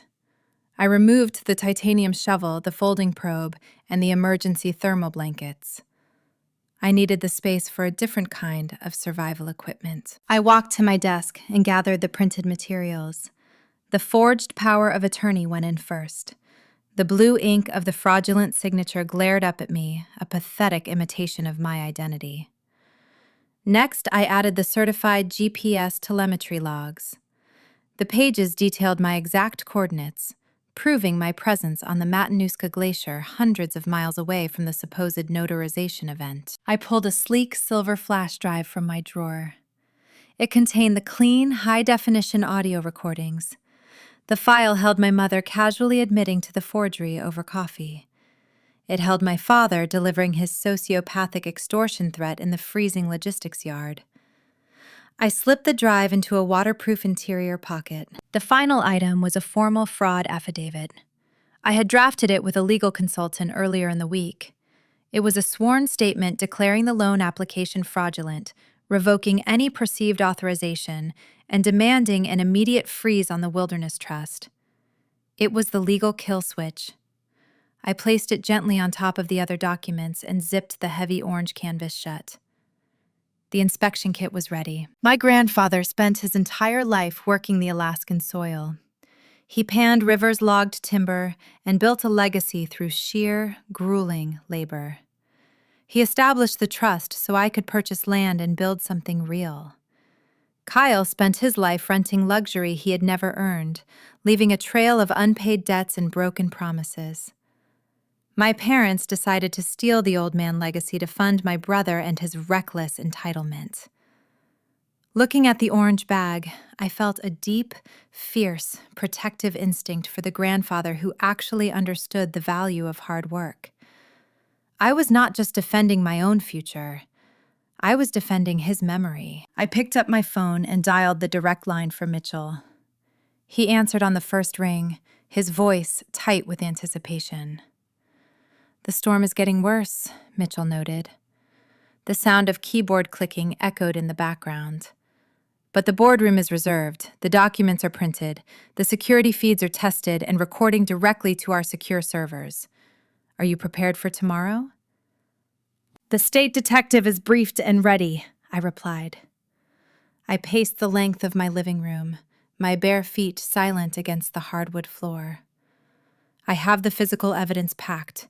We need to confirm the sequence of events." "Walk me through it," he said. "You lead the meeting," I instructed. "You play the gracious host. Pour the water, hand out the pens. Let my parents control the narrative early on. Patricia will want to make a speech about family unity. Let her talk. Ask for verbal confirmation of the power of attorney. Make them claim the forged signature out loud on the record with all the cameras rolling. And then," Mitchell prompted, "and then you ask for my final authorization," I said. I stared out at the swirling snow. "That is my cue. I will open my bag. I will present the affidavit. You immediately halt the closing and notify security. I need you to remain entirely neutral until I deploy the evidence. If they sense any hesitation or suspicion from you beforehand, Ronald will abort the signing and try to salvage the operation quietly. They must believe they have crossed the finish line." "Understood," Mitchell agreed. "I will play the naive banker right up until the moment you cut the rope. Nina, I have seen families dispute finances before, but I have never witnessed a premeditated takedown like this. You are remarkably calm. Panic triggers the slide, Mitchell. See you tomorrow." I hung up the phone. I stood alone in the quiet condo. The preparations were complete. The actors knew their marks. The stage was set. I looked at the weathered orange bag resting by the front door. For 32 years, my identity was defined by my relationship to the people in that upcoming meeting. I was the obedient daughter, the reliable safety net, the quiet sister who absorbed the collateral damage of a golden child and his reckless existence. I had spent decades trying to earn their respect by minimizing my own needs, believing that if I just proved my competence, they would eventually value my presence. That daughter no longer existed. She died the moment Ronald threatened to destroy her career to cover his felony. She vanished the moment Patricia smiled over a cheap cup of coffee and justified stealing an inheritance. I was no longer a daughter seeking validation. I was an auditor, evaluating a condemned structure. I was a professional forecaster, staring at a rotted foundation, preparing to detonate the charges. The guilt that plagued me at the restaurant, the lingering sorrow over Ashley and her unborn child, all of it froze into a solid, impenetrable block of ice. My family had engineered their own destruction. They built their luxury dreams on stolen equity and buried secrets. I was merely the catalyst, bringing the hidden faults into the light. I walked into the kitchen and poured the remaining cold tea down the sink. I needed to rest. Tomorrow, I would walk into the glass boardroom, look my abusers in the eye, and watch the mountain fall. Downtown Anchorage was buried. The Gulf of Alaska bomb cyclone had completely swallowed the skyline, erasing the horizon in a chaotic swirl of driving snow. Walking the 2 blocks from my subterranean parking garage to the sleek glass facade of Anchorage Pacific Bank felt like navigating a hostile alien planet. The wind screamed through the concrete canyons, carrying sharp, granular shards of ice that bit viciously into any exposed skin. I kept my head down, leaning into the gale, gripping the heavy nylon strap of my weathered orange avalanche bag tightly against my shoulder. The automatic doors of the financial institution slid open, offering immediate salvation from the freezing maelstrom. The lobby functioned as a cathedral of modern commerce. Polished marble floors reflected the warm recess lighting. Soft instrumental jazz played through hidden ceiling speakers. The air smelled faintly of expensive citrus cleaning solvents, high-end leather, and roasted espresso. It was an environment engineered meticulously to project absolute security, permanence, and control. It represented the exact opposite of the wild, untamed wilderness I operated in every day. I brushed the accumulated snow from my insulated parka and walked toward the bank of elevators. My heavy work boots left wet, melting prints on the pristine stone tiles. I ignored the confused sideways glances from the security guard stationed near the teller line. I was a woman, dressed for a high alpine mountain rescue, carrying a stained canvas survival kit into a corporate sanctuary. The visual dissonance was striking, but it was entirely intentional. I was not here to blend in with their polished aesthetics. I was here to disrupt their entire ecosystem. I pressed the silver button for the executive floor. The elevator hummed smoothly upward, insulating me completely from the chaotic blizzard outside. As the polished steel doors parted, I stepped onto thick plush carpeting that absorbed the sound of my footsteps. The main executive boardroom was located at the far end of the corridor. It featured floor-to-ceiling glass walls, allowing anyone in the adjacent hallway to observe the proceedings inside. The architectural design was meant to convey corporate transparency and honest dealing. For my specific purposes, it served as a perfect, inescapable display case. I slowed my pace as I approached the glass. I stopped just outside the door, observing the occupants before making my physical presence known. My family sat around a massive, polished mahogany table. Through the soundproof glass, they looked like a carefully curated advertisement for generational wealth and domestic harmony. Patricia occupied the center seat facing the door. She wore a striking crimson blazer that popped vibrantly against the muted gray tones of the corporate room. She was holding a slender crystal flute of champagne, laughing lightly at something Ronald had just said. My father sat beside her, radiating bureaucratic confidence in his tailored charcoal suit. He looked entirely relaxed, completely unburdened by the sociopathic extortion he had delivered to me in a freezing industrial yard just 24 hours prior. To their left sat Kyle and Ashley. My brother fidgeted slightly with his starched cuffs, his leg bouncing in a rapid, restless rhythm beneath the heavy table. The underlying terror of his looming syndicate deadline leaked through his manufactured smile. He was a man pretending to be a successful homeowner, while a ticking bomb strapped to his chest counted down the final seconds. Beside him, Ashley glowed. Her blonde hair caught the warm overhead lighting perfectly. She rested one hand lovingly on her pregnant stomach, beaming with unadulterated, innocent joy. She was entirely oblivious to the fact that her husband had financed her dream home with a stolen identity and a calculated felony. Sitting at the head of the table, presiding over this elaborate theater of deception, was Mitchell. The loan officer wore his sharp navy suit and maintained an expression of polite, professional deference. His leather portfolio rested on the table in front of him, flanked by neat architectural stacks of closing disclosures. He played his part flawlessly, projecting the image of a naive, grateful banker, eager to finalize a lucrative transaction for a prominent local family. I took a deep, steadying breath, anchoring myself in the cold, clinical mindset of my profession, and pushed the heavy glass door open. The soft hum of conversation immediately ceased. 4 heads turned simultaneously in my direction. "Nina!" my mother exclaimed. Her voice echoed loudly in the cavernous room, dripping with an artificial syrupy warmth. "You made it through the storm. We were starting to worry the weather might delay our little celebration." I stepped fully into the room and let the heavy glass door swing shut behind me. The latch clicked into place with a definitive metallic thud, sealing us inside. "The roads are treacherous," I replied evenly. My voice lacked any inflection or familial affection. "But I told you last night I would handle the paperwork in person. I rarely break a promise." I walked toward the single empty leather chair positioned directly across from my parents. I did not take off my insulated parka. I did not offer any customary greetings or hugs. I swung the weathered orange avalanche bag off my shoulder and placed it deliberately onto the pristine mahogany table.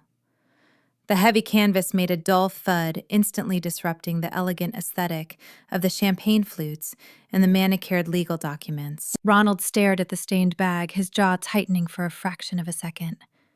He despised anything that felt unrefined or out of place in his carefully controlled environments. He cleared his throat, attempting to quickly reassert dominance over the visual dynamics of the room. "We are just thrilled you are here," Nina Ronald said. He offered a tight, magnanimous smile that failed to reach his eyes. "This is a monumental day for your brother, a real turning point in his journey. We want to thank you for recognizing the importance of family unity when it truly matters." I looked silently at the man who had threatened to destroy my state career to save his own skin. He truly believed his extortion had broken my spirit. He thought the heavy winter gear and the silent, passive demeanor were symptoms of a defeated woman forced into terrified compliance. Kyle leaned forward, unable to contain his nervous, frantic energy. "Yeah, sis, thanks again. Seriously, the house is incredible. Ashley already picked out the paint colors for the nursery. We want to get the keys today." Ashley beamed, raising her glass of sparkling cider in my direction. "We are painting it pale yellow," she added, her voice bursting with genuine affection. "It faces the mountains. The baby is going to have the most beautiful view. I brought the blanket I knitted you. I want to get a picture of us holding it together after everything is officially signed." The grotesque juxtaposition of her innocent joy and their calculated malice turned my stomach into a hard knot. She was a human shield, brought here by my mother to ensure I remained docile and compliant. They assumed my guilt over ruining this pregnant woman's happiness would override my fundamental instinct for self-preservation. Mitchell cleared his throat, commanding the attention of the table. He folded his hands precisely over his leather portfolio, shooting me a brief, imperceptible glance. "Well, if everyone is settled, we can proceed with the final authorizations," Mitchell began. His tone was perfectly calibrated, hitting all the standard reassuring corporate notes. I have prepared the physical closing disclosures. The capital from the Wilderness Trust has been staged in the escrow account pending the execution of these final documents. We simply need Ms. Jenkins to verify the terms and provide her wet ink signature to lock the guarantor pledge. Patricia reached into her designer purse and withdrew the long velvet box she had flaunted at the coffee shop. She snapped the lid open, revealing the heavy, gold-plated fountain pen. She picked it up with her manicured fingers and slid it across the smooth mahogany surface. The metal cylinder rolled smoothly, coming to a stop precisely 1 inch from my orange avalanche bag. "Use this, darling," Patricia coaxed. Her eyes locked onto mine, shining with a terrifying blend of maternal affection and absolute toxic dominance. "Your father used this exact pen to buy our first property. It feels only right that you use it today to welcome your brother into his new life. You have been such a good, obedient daughter through this whole process. We are so proud of how you stepped up. Such a good, obedient daughter." The words hung in the climate-controlled air, heavy and suffocating. That single phrase encapsulated 32 years of my entire existence. It was the title they awarded me every time I minimized my own needs to accommodate their endless chaos.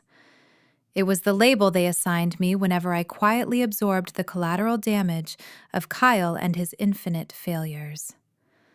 I paid my own tuition. I bought my own vehicles. I built a dangerous, grueling career just to prove my worth, and yet they did not value my strength, my intelligence, or my fierce independence. They only valued my obedience. They only loved me when I was useful to the golden child. I looked around the massive table. I saw my mother basking in her manufactured glory, ready for her photo opportunity. I saw my father projecting his false, righteous authority, confident his threats had silenced me. I saw my brother vibrating with the desperate, manic need to pay off a violent commercial fishing syndicate before they broke his legs. I saw a glowing wife who had absolutely no idea her entire future was a fragile house of cards built on stolen equity and federal wire fraud. They felt completely secure.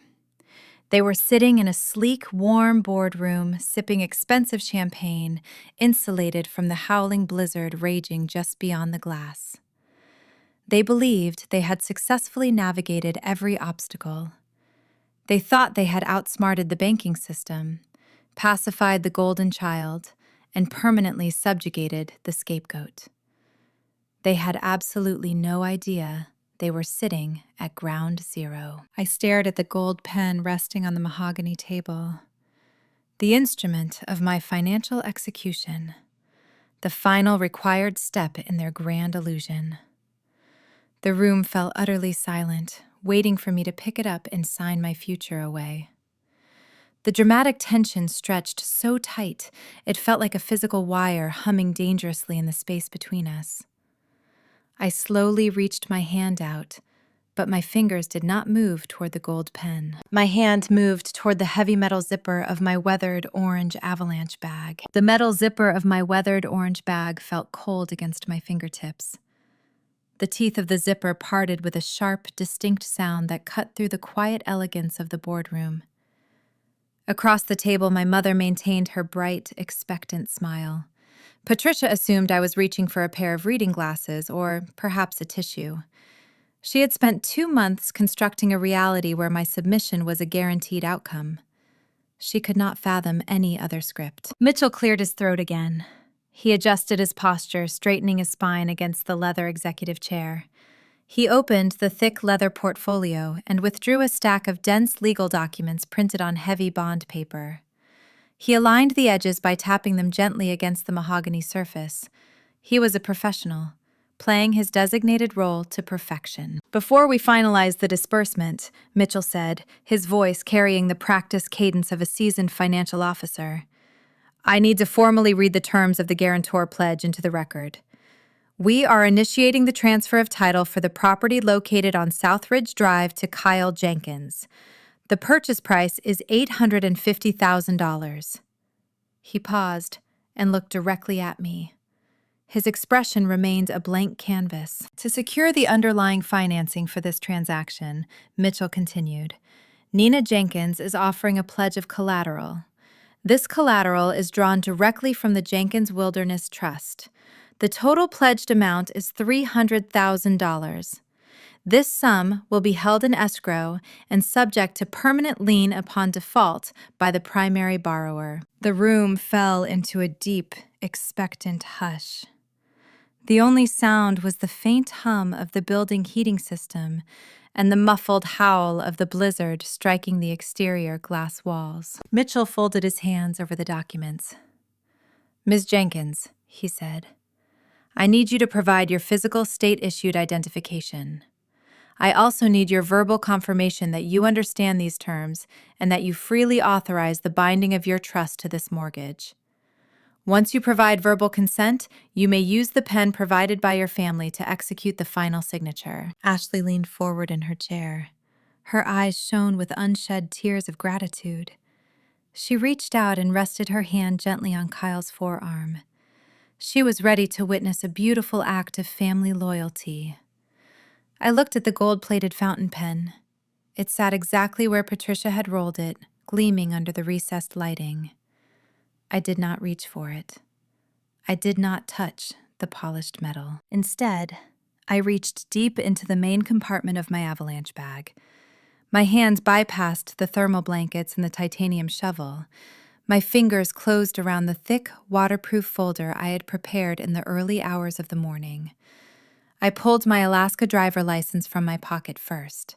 I set it on the smooth wood and slid it across the table toward Mitchell. The plastic card made a soft scraping noise. Here is my identification, I said. My voice was even and devoid of any emotional tremor.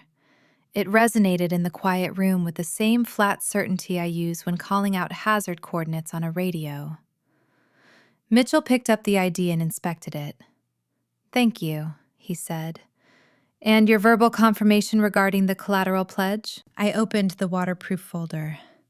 I extracted the first stack of papers.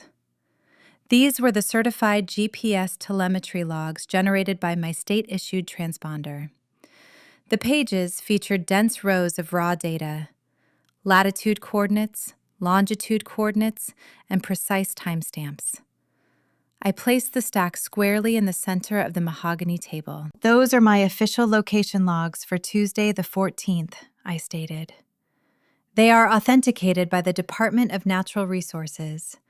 They place me on a vertical ice wall in the Matanuska Gorge at the exact moment you received a supposedly notarized power of attorney from an office in Juneau. I was 300 miles away from the person who stamped that document. Ronald shifted in his seat. The relaxed, confident posture he had maintained since I walked into the room vanished. His back went rigid. His eyes darted from the data logs to my face. He recognized the format of state telemetry reports. He knew instantly that those pages represented irrefutable, unalterable facts. I reached into the folder a second time. I pulled out a single sheet of heavy legal parchment. It was the sworn fraud affidavit I had drafted with the consultant. It bore a raised seal and a fresh signature block. I slid the affidavit directly over the gold pen. The crisp white paper covered the extravagant family heirloom. I did not sign that power of attorney, I said. I looked directly across the table at Kyle. My brother was staring at the telemetry logs. The frantic, nervous energy that had kept his leg bouncing under the table halted. His skin turned a sickly shade of gray. The smug, triumphant smile he wore just moments before dissolved into pure, primal terror. He was a man watching a trap door open directly beneath his feet. He knew the syndicate debt was due. He knew his only lifeline had just been severed. That document is a forgery, I continued. My tone remained frigid and unwavering. I am not confirming the terms of this loan. I am officially reporting an act of identity theft. My trust account is frozen, and I am revoking any assumed authorization effective immediately." The silence that followed was total. It was not a peaceful quiet. It was the suffocating vacuum that occurs right before a shockwave hits. Ashley pulled her hand away from Kyle's arm. She looked at the papers on the table and then up at her husband. Her brow furrowed in deep confusion. She could not comprehend the words I had just spoken. In her sheltered reality, families did not forge documents. People did not steal inheritances. She thought this was a misunderstanding, a cruel joke being played at the worst possible time. Mitchell did not hesitate. He did not ask for clarification or attempt to soothe the rising panic in the room. He dropped the facade of the naive banker. He picked up the fraud affidavit and read the top paragraph with swift, clinical efficiency. He placed the paper back on the table and looked directly at Ronald. "Given the presentation of a sworn fraud affidavit and certified evidence contradicting the validity of the power of attorney," Mitchell announced. His voice was loud and carried the full weight of the financial institution. "Anchorage Pacific Bank is halting this closing procedure immediately." Patricia opened her mouth to speak, but Mitchell cut her off with a raised hand. "I am suspending this loan application," he continued, his tone turning hard and uncompromising. "I am freezing all funds currently held in the associated escrow accounts. The bank will not disperse a single dollar to the seller. Furthermore, as this involves suspected wire fraud and the submission of falsified documents to a federally insured institution, I am mandated to refer this entire file to our Internal Security Division and the proper state authorities." Mitchell closed his thick leather portfolio. The zipper echoed like a gunshot in the tense air. "The transaction is void," he stated. The room remained frozen in a tableau of shock. Patricia sat with her mouth slightly open, the crimson blazer suddenly looking harsh against her pale skin. Ronald gripped the edge of the mahogany table, his knuckles turning white as his mind raced to calculate an exit strategy that did not exist. Kyle buried his face in his hands, his breath coming in short, panicked gasps. I sat back in my leather chair and looked at the faces of the people who had demanded my absolute loyalty. I felt no guilt. I felt no sorrow. I only felt the clean, sharp cold of the Alaskan air. I had spent my entire life walking carefully over the snowpack, trying not to disturb the fragile surface, hoping that if I stepped lightly enough, the mountain would remain stable. But the foundation was always rotten. The underlying structure was always destined to fail. I did not cause the avalanche. I merely stepped off the fault line and watched the weak layer snap. The ground beneath my family had just given way, the slide was in motion, and there was nothing left to do but watch the debris come crashing down around them. The stillness stretched for 3 excruciating seconds. Then the illusion fractured. Patricia stood up. The heavy wooden chair scraped harshly against the polished marble floor. Her face flushed a deep, mottled red, matching the crimson fabric of her tailored blazer.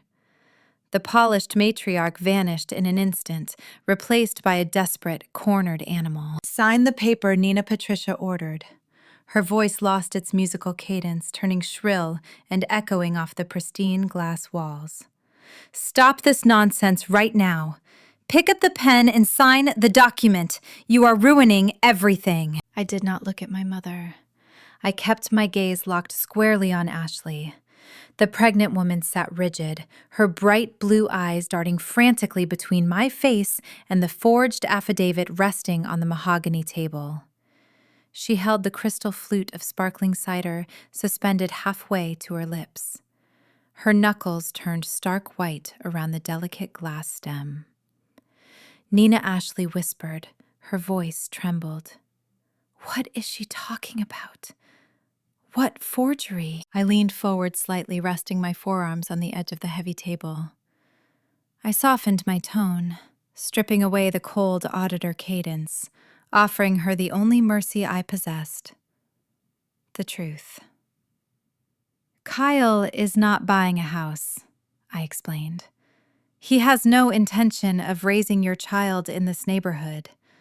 This entire real estate transaction is a laundering operation designed to extract cash from my grandfather and his trust fund. "Shut up!" Kyle shouted. He slammed his palms flat against the wood. "Do not listen to her, Ashley. She is lying. She has always been jealous of us." "He owes money, Ashley." I continued, ignoring my brother entirely. He did not just bankrupt his ecotourism company. 3 weeks ago, he crashed an uninsured Piper Super Cub into a ridgeline. He leased that aircraft from a commercial fishing syndicate operating out of the Bering Sea. The men who run that syndicate do not file lawsuits when you destroy their property. They gave your husband 30 days to produce $400,000 in cash. Ashley stopped breathing. The color drained rapidly from her cheeks, leaving her skin the color of old parchment. She looked at Kyle. Her lips parted, but no sound emerged. "My parents forged my signature to secure this mortgage," I said, ensuring every word landed with distinct clarity. "They plan to use my credit and my cash collateral to buy this property immediately, pull a home equity line, and hand the proceeds over to the enforcers. They used your pregnancy as a human shield to make me feel guilty enough to comply. They built your nursery on a felony." The crystal flute slipped from Ashley in her fingers. It struck the mahogany table first, then tumbled over the polished edge. The glass hit the marble floor and shattered. The sharp, crystalline snap echoed like a gunshot in the confined space. Shards of crystal scattered across the expensive carpet. A pool of golden cider spread across the stone, soaking into the grout. That sound acted as the final trigger. The weak layer gave way. The entire snowpack collapsed, sending the debris sliding downhill.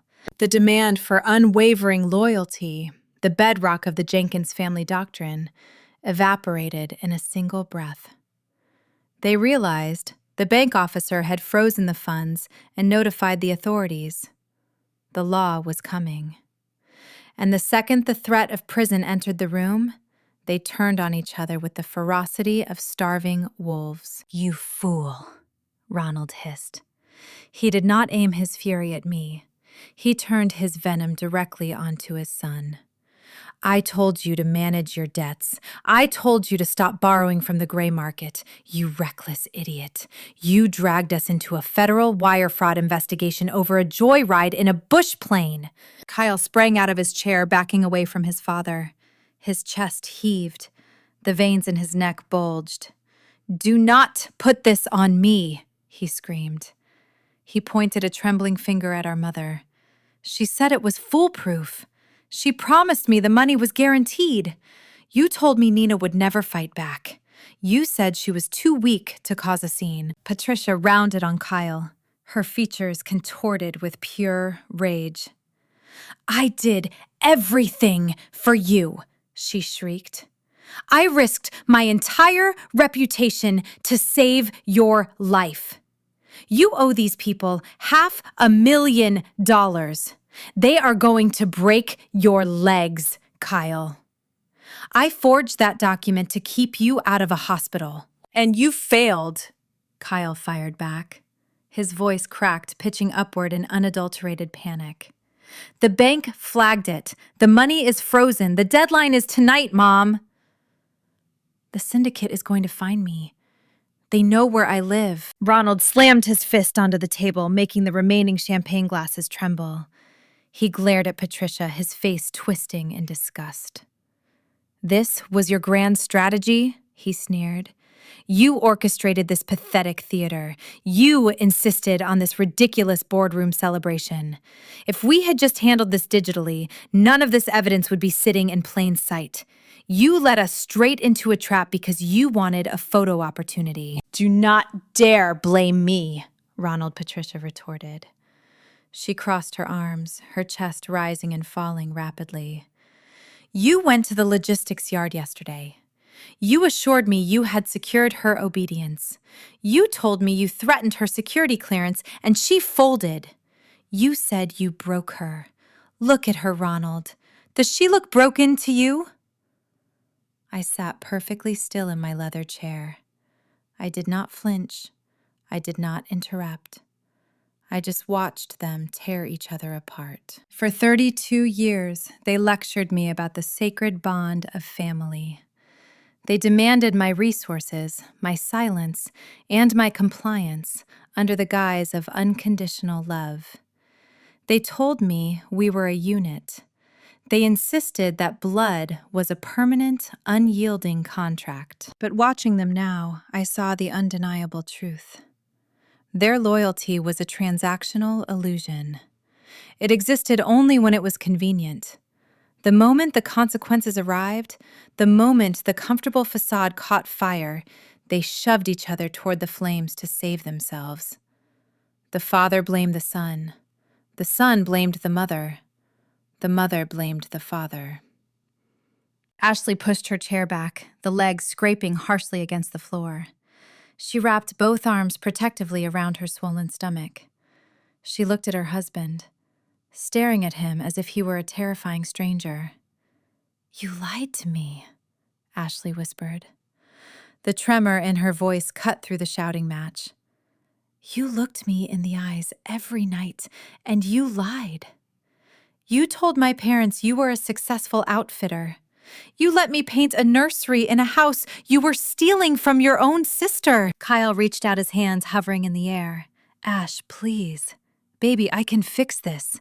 I just need a little time to sort out the financing. I was trying to protect you." "Do not touch me," she commanded. She took another step backward, putting distance between herself and the man she married. "You owe money to criminals. You brought me into a bank to commit a federal crime.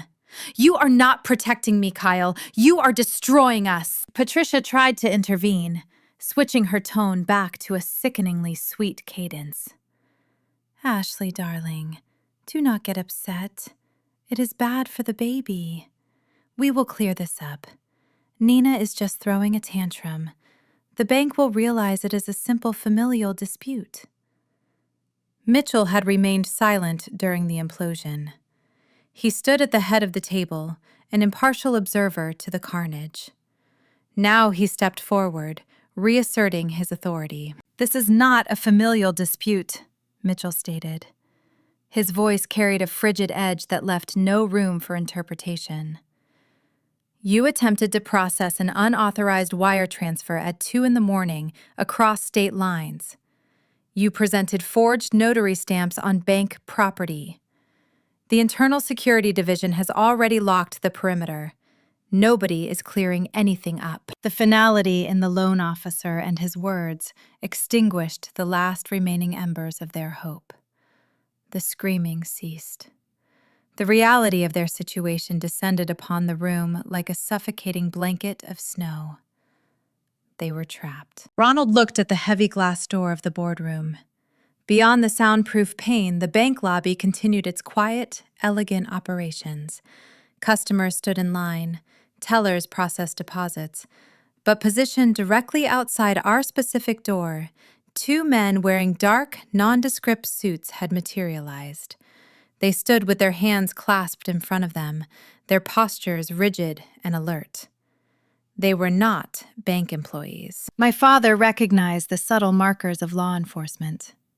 His shoulders sagged. The bespoke charcoal suit suddenly looked too large for his frame. The man who spent his life manipulating state bureaucracy realized he had finally encountered a system he could not extort. Kyle sank back into his chair, dropping his head into his hands. A low, pathetic sob escaped his throat. He was mourning the loss of his fresh start, mourning the end of his endless second chances. The syndicate was waiting in the storm outside, and the police were waiting in the hallway. Patricia stared at me. The hatred in her eyes was pure and undiluted. The polished veneer was entirely gone, leaving only the resentful core of a woman who had finally been denied. "I gave you life," Patricia hissed. Her voice was a venomous whisper. "I raised you. I fed you. And you sit there judging us. You think you are so much better than your own blood." I looked at the woman who birthed me. I felt no anger. I felt no lingering sorrow. I only felt the clean, sharp cold of an Alaskan winter. "I do not think I am better," I replied evenly. "I just know how to read the ice. And I know when to step off." The storm inside the room had reached its peak. The structure had failed. The debris had settled. All that remained was the final sweeping action of the authorities, the unfeeling machinery of justice preparing to clear the wreckage. The heavy glass door swung inward on silent hinges. The faint, ambient jazz music from the bank lobby spilled briefly into the soundproof room before the heavy panes swung shut. The metal latch engaged with a deep, resonant click. That single, mechanical sound functioned as a period at the end of a long, toxic sentence. It sealed the room. It sealed their fate. Two figures stepped onto the plush executive carpet. The first was Detective Russo. He wore a dark, utilitarian trench coat that shed melting snow onto the floor. His boots squeaked faintly against the polished wood trim. He carried a manila folder tucked under his left arm. He did not look like a man who cared about designer clothing's social standing or the delicate nuances of family politics. He looked like a man who spent his life untangling financial wreckage. Beside him walked a tall woman in a sharp gray suit. A laminated identification badge hung from a lanyard around her neck, identifying her as the lead internal fraud investigator for Anchorage Pacific Bank. She carried a stack of clear plastic evidence bags. Her expression was entirely devoid of sympathy. Ronald stood up. He smoothed the front of his tailored charcoal jacket, a reflexive gesture born from decades of navigating state bureaucracy. He assumed his usual posture of calm, indignant authority. He believed he could manage this new variable. He thought he could extort a police officer the same way he tried to extort his own daughter. Officer Ronald began projecting his voice from the diaphragm to fill the room. "There seems to be a severe misunderstanding here. I am Ronald Jenkins. I serve as a regional director for the Department of Natural Resources. We are conducting a private family transaction. My daughter is prone to dramatic episodes and has clearly wasted your time. I suggest you consult your superiors before you interrupt a private financial closing." Russo did not slow his stride. He walked directly to the mahogany table and stopped across from my father. "I know exactly who you are," Mr. Jenkins Russo stated. His gravelly voice lacked any deference to my father and his state title. "I also know that your position in the procurement office does not grant you the authority to forge signatures on legal documents. Sit down." Ronald blinked. The command struck him like a physical blow. He opened his mouth to argue, to deploy another layer of bureaucratic intimidation, but he found no leverage. The detective did not care about his state pension or his polished shoes. Ronald slowly lowered himself back into his leather chair, the color draining rapidly from his face. Patricia attempted a different tactic. She relied on the only currency she understood: social charm. "Detective," she cooed, forcing a trembling smile onto her lips. "Please be reasonable. This is just a terrible miscommunication. Nina gave us permission to manage her trust weeks ago. She is just feeling slighted today. We can withdraw the application right now and handle this internally. There is no need for law enforcement." The female investigator stepped forward. She ignored my mother entirely. She placed a clear plastic evidence bag onto the table and unsealed the top. "Ms. Jenkins," the investigator said, directing her attention to me. "Please confirm these are the documents you submitted regarding the fraudulent activity." I nodded. I pushed the waterproof folder containing the GPS telemetry logs, the audio drive, and the sworn affidavit across the polished wood. Yes, those are the original records. The investigator carefully transferred my folder into the evidence bag. She sealed it with a strip of bright red tamper-evident tape. Then, she turned her attention to the bank portfolio resting in front of Mitchell. She extracted the forged power of attorney, handling it by the very edges to preserve any latent fingerprints. She slid the forged document into a separate plastic sleeve. Patricia watched her own handwriting disappear into a police evidence bag. Her carefully constructed public image dissolved. The realization washed over her in real time. Her elegant luncheons, her curated holiday cards, her 2-month smear campaign in the family group chat meant nothing. Social currency holds a zero exchange rate in the justice system. The law operates on facts, timelines, and raw data. "You cannot do this," Patricia whispered. Her voice cracked, sounding frail and old. "We are a good family. We are respected in this community." "You attempted to initiate an unauthorized wire transfer of $300,000 at 2 a.m, Russo said. He opened his manila folder and extracted a printed sheet of metadata. He laid it flat on the table. "You used a residential internet protocol address registered to your home in Juneau. You applied a digital token linked to a forged, durable power of attorney." Russo looked up, his eyes scanning the 3 perpetrators. "That action elevates this situation beyond a simple state-level forgery," Russo explained. His tone was clinical, delivering the facts with the precision of a surgeon making an incision. "You utilized an interstate banking network to execute a scheme to defraud a federally insured institution. That is Title 18, United States Code, Section 1343. Wire fraud. It carries a maximum penalty of 20 years in a federal penitentiary." The word penitentiary struck the table like a physical weight. Kyle let out a low, agonizing groan. He leaned forward until his forehead rested against the cool mahogany wood. He wrapped his arms around his head, fingers digging deep into his scalp. He was running the terrifying calculus of his ruined life. "My brother owed nearly $500,000 to a ruthless commercial fishing syndicate. The Bering Sea enforcers were likely waiting out the blizzard right now, anticipating their payment.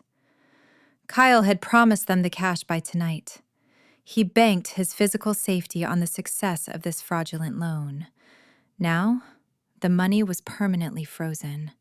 The house was gone, and he was facing a federal indictment. The syndicate does not forgive debts just because a borrower goes to prison. They would liquidate whatever meager assets he possessed. They would hound him inside a cell. They would ruin whatever remained of his existence. He was a dead man walking, caught between the crushing jaws of organized crime and the unyielding machinery of the federal government. He hyperventilated, his chest heaving in short, rapid gasps. Beside him, Ashley sat perfectly still. She did not scream. She did not yell at Kyle or demand answers from my parents. The initial shock had burned away, leaving behind a profound, devastating grief. She stared down at her hands resting gently on the curve of her pregnant stomach. She was a woman mourning the sudden, violent death of her own future. The dream home was a mirage. Her husband was a felon. The foundation she thought she was building her family upon turned out to be quicksand. "Excuse me," Ashley said softly. Her voice barely carried across the large room. The female investigator turned toward her, her stern expression softening slightly at the sight of the distraught pregnant woman. "Yes, ma'am." "Am I going to be arrested?" Ashley asked. A single tear escaped the corner of her eye, tracing a slow path down her pale cheek. "My name was supposed to go on the deed. I signed the preliminary purchase agreements. I did not know where the money was coming from. I swear I did not know. The investigator offered a small, reassuring nod. We reviewed the electronic communications and the digital access logs prior to our arrival. There is no evidence indicating you participated in the forgery or the wire transfer attempt. You are viewed as a witness in this matter, not a target of the investigation. You are free to leave whenever you feel ready. Ashley closed her eyes and let out a long, trembling breath. She nodded once. She did not look at Kyle. She did not look at my parents. She began the agonizing process of separating her life from the wreckage beside her. Russo cleared his throat, pulling the attention of the room back to his authority. He reached into his trench coat pocket and pulled out a small notebook. Ronald Jenkins, Patricia Jenkins, and Kyle Jenkins Rousseau announced. The gravel in his voice hardened into steel. You have the right to remain silent. Anything you say can and will be used against you in a court of law. You have the right to an attorney. If you cannot afford an attorney, one will be provided for you. The recitation of the Miranda warning finalized the transition of power. The room no longer belonged to my mother and her vanity. It no longer belonged to my father and his arrogance. It belonged to the state. I sat back in my leather chair and observed the scene with total emotional detachment. I felt no lingering pull to comfort them. I felt no urge to offer a parting word of advice. They had demanded my compliance, assuming I would sacrifice my own survival to ensure theirs. They triggered the avalanche, confident they could outrun the slide. I merely stood my ground and let the snow bury them. I reached forward and grasped the heavy nylon strap of my weathered orange bag. I pulled the survival kit toward me and zipped the main compartment shut. The harsh rasp of the metal teeth cut through the sound of Kyle weeping. I stood up. I slung the bright orange bag over my shoulder. Mitchell met my gaze from the head of the table. The loan officer offered a single, slow nod of acknowledgement. The professional alliance had served its purpose.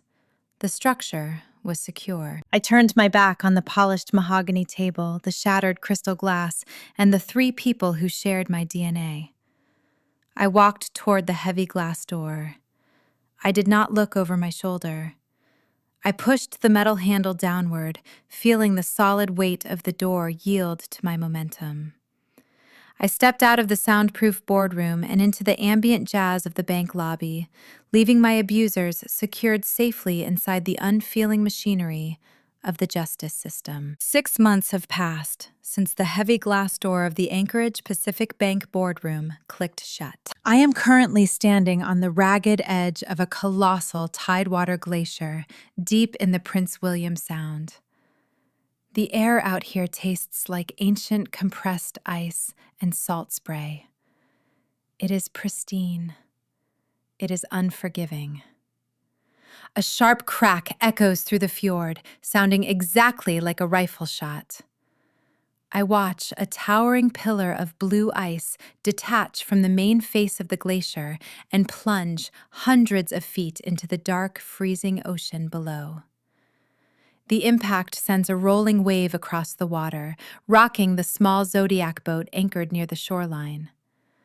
I document the fracture line on my waterproof clipboard. I am in my element.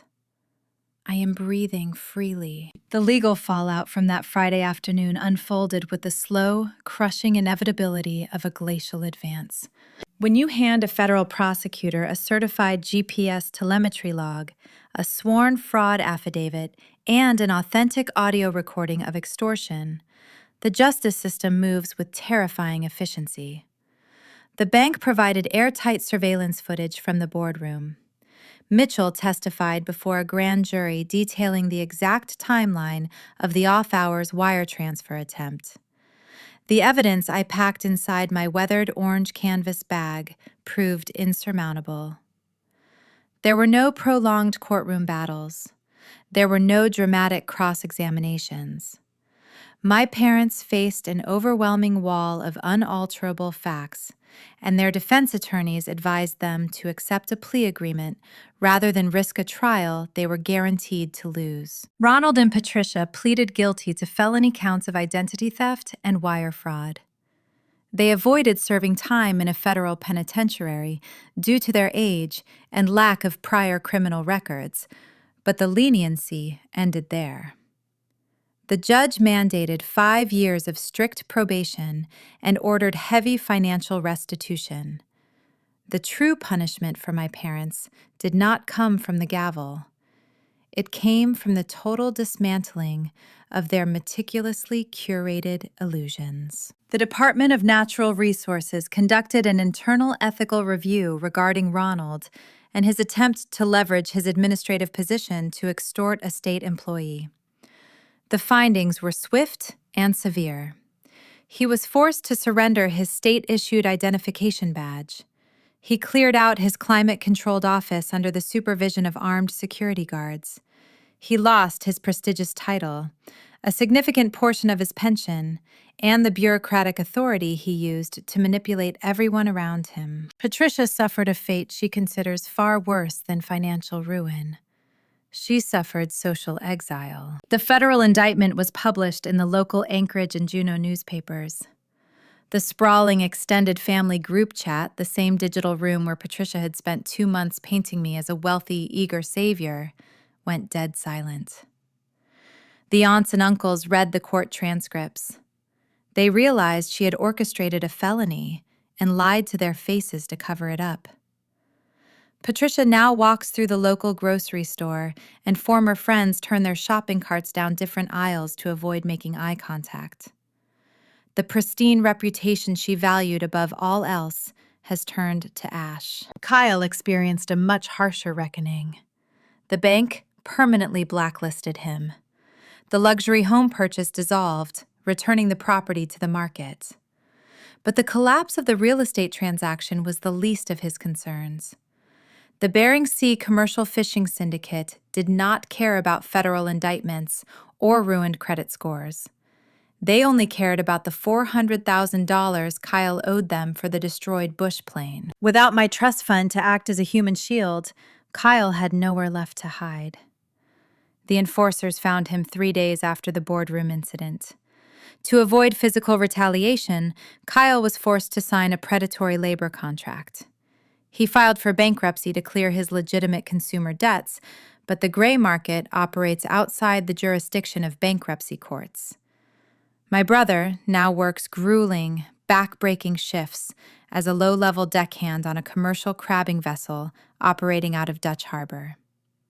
He spends his days hauling freezing steel pots out of the pitch-black ocean, handing nearly every paycheck directly over to the syndicate. The golden child finally met a consequence that my parents could not erase. Ashley severed her ties to the wreckage with remarkable speed. She filed for divorce the week following the bank meeting. She packed her belongings, left the rented Spenard duplex, and moved back into her parents' sun-kissed home in South Anchorage.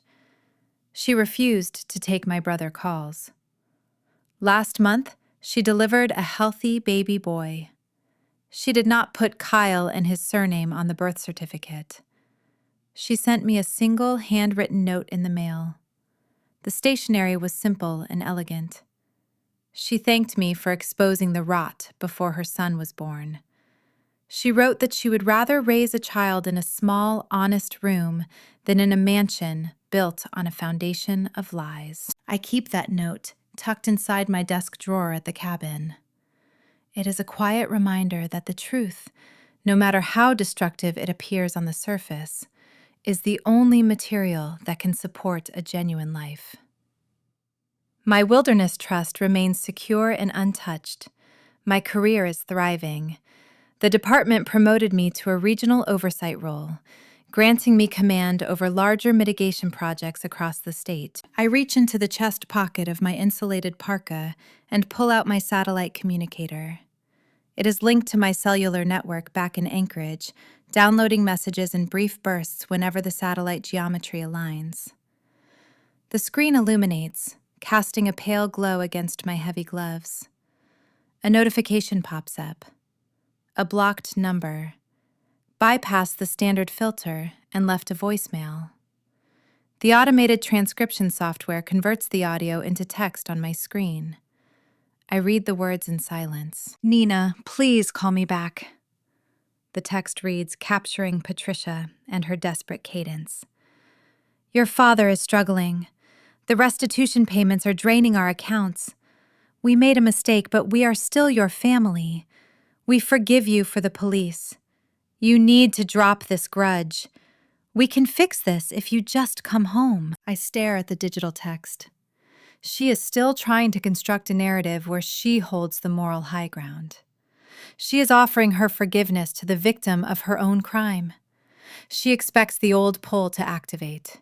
She believes that if she applies just enough guilt, the obedient daughter will return to set the table and pay the invoice. I feel my pulse. It is steady. My breathing is slow and calm. I do not feel a single tremor of guilt. The emotional tether is permanently severed. I press the delete button. The message vanishes from the screen, wiped from the server, erased from my existence.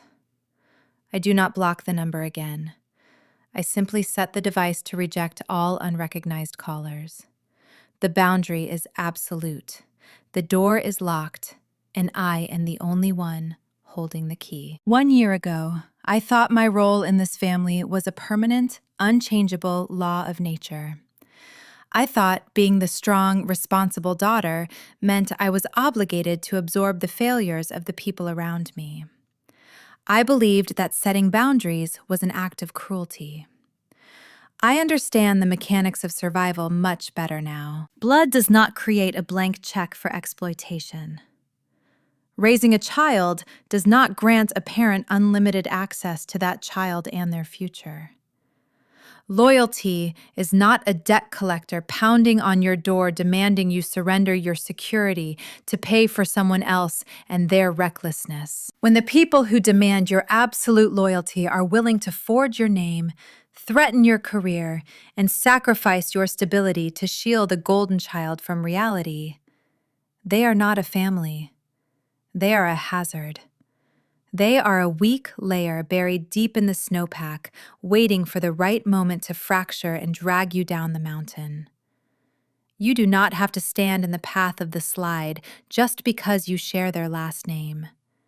You do not have to catch them when they fall. Emotional freedom is recognizing that some people will always call you selfish the moment you refuse to be their victim.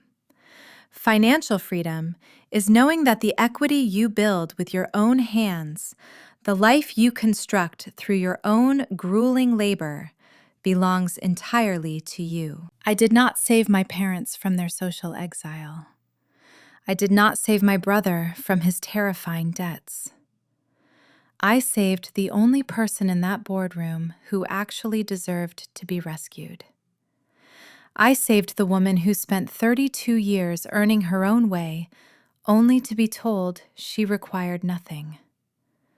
I required the truth, and I secured it. If your family engineered a trap to steal your future, if they used your childhood as leverage to fund their mistakes, and if they smiled at you while holding the pen, what would you do?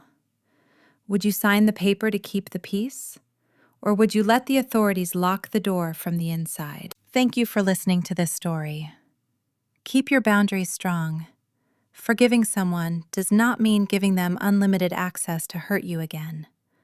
And remember that the most powerful thing you can do when an avalanche breaks loose is to simply step out of the way. The story of Nina Jenkins, standing high above a fracturing Alaskan glacier, while her family quietly triggered a financial avalanche back home, is far more than a tale of wire fraud and forged signatures.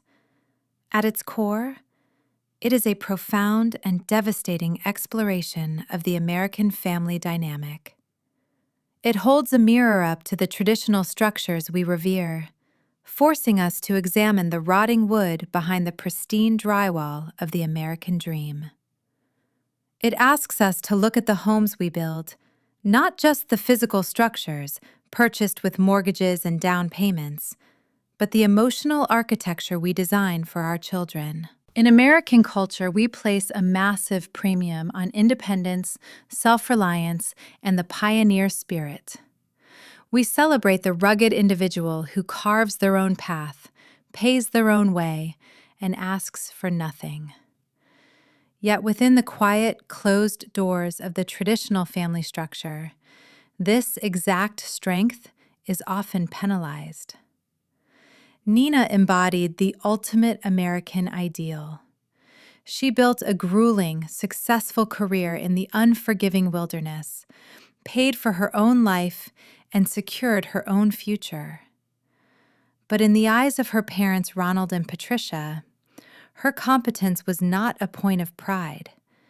It was an available resource. This brings us to the most catastrophic failure of parenting values depicted in Nina's journey: the toxic arithmetic that dictates need equals love. When parents lack profound emotional awareness, they often replace the difficult, messy work of genuine connection with the sterile, transactional act of rescuing. Ronald and Patricia did not love their son Kyle more than their daughter, even though it appeared that way. In truth, they did not truly love Kyle at all. They loved the way his weakness made them feel powerful. They loved the illusion of control that came with continually sweeping up his debris. By constantly saving him from his failed businesses, his wrecked vehicles, and eventually his terrifying debts to a criminal syndicate, they crippled him. True long-term guidance requires the agonizing discipline of fairness and honesty. It requires a parent to look at a struggling child and say, "I love you too much to save you from the consequences of your own actions." But Ronald and Patricia were architects of an illusion. They were so consumed by the social currency of suburban Anchorage, the appearance of a wealthy, united family generously buying a home for a new grandchild, that they sacrificed their daughter's reality to fund their son's facade. They chose public relations over parenting. They chose image over integrity. When fairness is abandoned in a family, it inevitably breeds extortion. The strong child is quietly handed an invoice for their own capability. They are expected to set themselves on fire to keep the rest of the house warm. We see this every day in families where the responsible sibling is tasked with funding the reckless one, where the quiet child is expected to absorb the collateral damage of the loud one. It is a quiet, suffocating form of abuse, wrapped in the unimpeachable language of family duty and blood loyalty. If Nina's journey through the ice and the betrayal resonates with the quiet, heavy truths you have carried in your own life, I encourage you to subscribe and follow Jessica Told Stories. We share these narratives because the darkest corners of family trauma lose their power the moment they are dragged into the light. We tell these stories so that the people who have spent their lives carrying the water for those who refuse to walk can finally recognize their own strength, set down the burden, and find their way to freedom. The collapse in that glass-walled bank boardroom was not a tragedy. It was an overdue correction. It was the moment the bill finally came due. But the most haunting lesson of this story isn't about the perpetrators. It is about the victim's realization of what true responsibility means. Nina's ultimate triumph was not in sending her parents to face federal authorities or watching her brother lose his stolen dream. Her triumph was the realization that her silence was not kindness. For years, Nina believed that absorbing the damage was her duty. But true emotional awareness dictates that protecting an abuser is a betrayal of oneself. When Nina refused the gold pen and laid the fraud affidavit on the mahogany table, she was not just protecting her grandfather's trust fund. She was refusing to be a participant in her family's generational sickness. She was enforcing the most vital, honest boundary a child can ever set against their parents. I will not allow you to use my life to pay for your mistakes. This brings us to a philosophical truth that flies directly in the face of conventional American family values. We are taught from birth that family is an unbreakable bond. We are bombarded with the cultural narrative that unconditional love requires unconditional access, that you must always forgive, always forget, and always leave the door unlocked for the people who raised you. We are told that a parent's ultimate job is to catch their child when they fall, and a child's ultimate duty is to honor their parents no matter the cost. But that is a dangerous, romanticized myth. The counter-conventional truth is this: unconditional love does not mean unconditional access, and the most profound act of love a parent can perform is sometimes stepping out of the way so their child can hit the ground. By refusing to let Kyle hit the ground, Ronald and Patricia turned him into a desperate, hollow man, capable of dragging his pregnant wife into a federal felony. By demanding Nina sacrifice herself to cushion his fall, they stripped away their own humanity. Blood is not a binding contract for exploitation. DNA does not grant a free pass for abuse. The title of mother or father is an honor that must be maintained through honesty and fairness, not a permanent shield to hide behind when the truth comes calling. Sometimes the only way to heal a diseased family tree is to take an axe to the roots. As you reflect on Nina standing alone on the edge of that colossal tidewater glacier, breathing the freezing, pristine air of the last frontier, you are left to look at the structures in your own life. We all have weak layers buried in the snowpack of our histories, compromises we have made, invoices we have paid, for love that was always conditional, and silence we have offered to keep a toxic peace. When the storm finally rolls in and the pressure becomes too much to bear, you will have to make a choice. You can stay in the warm, comfortable room drinking champagne with the people who are quietly stealing your future. Or you can open the heavy glass door, step out into the freezing, solitary truth, and let the avalanche take whatever it was going to take anyway. It is cold on the outside, but it is the only place where the air is actually clean to breathe.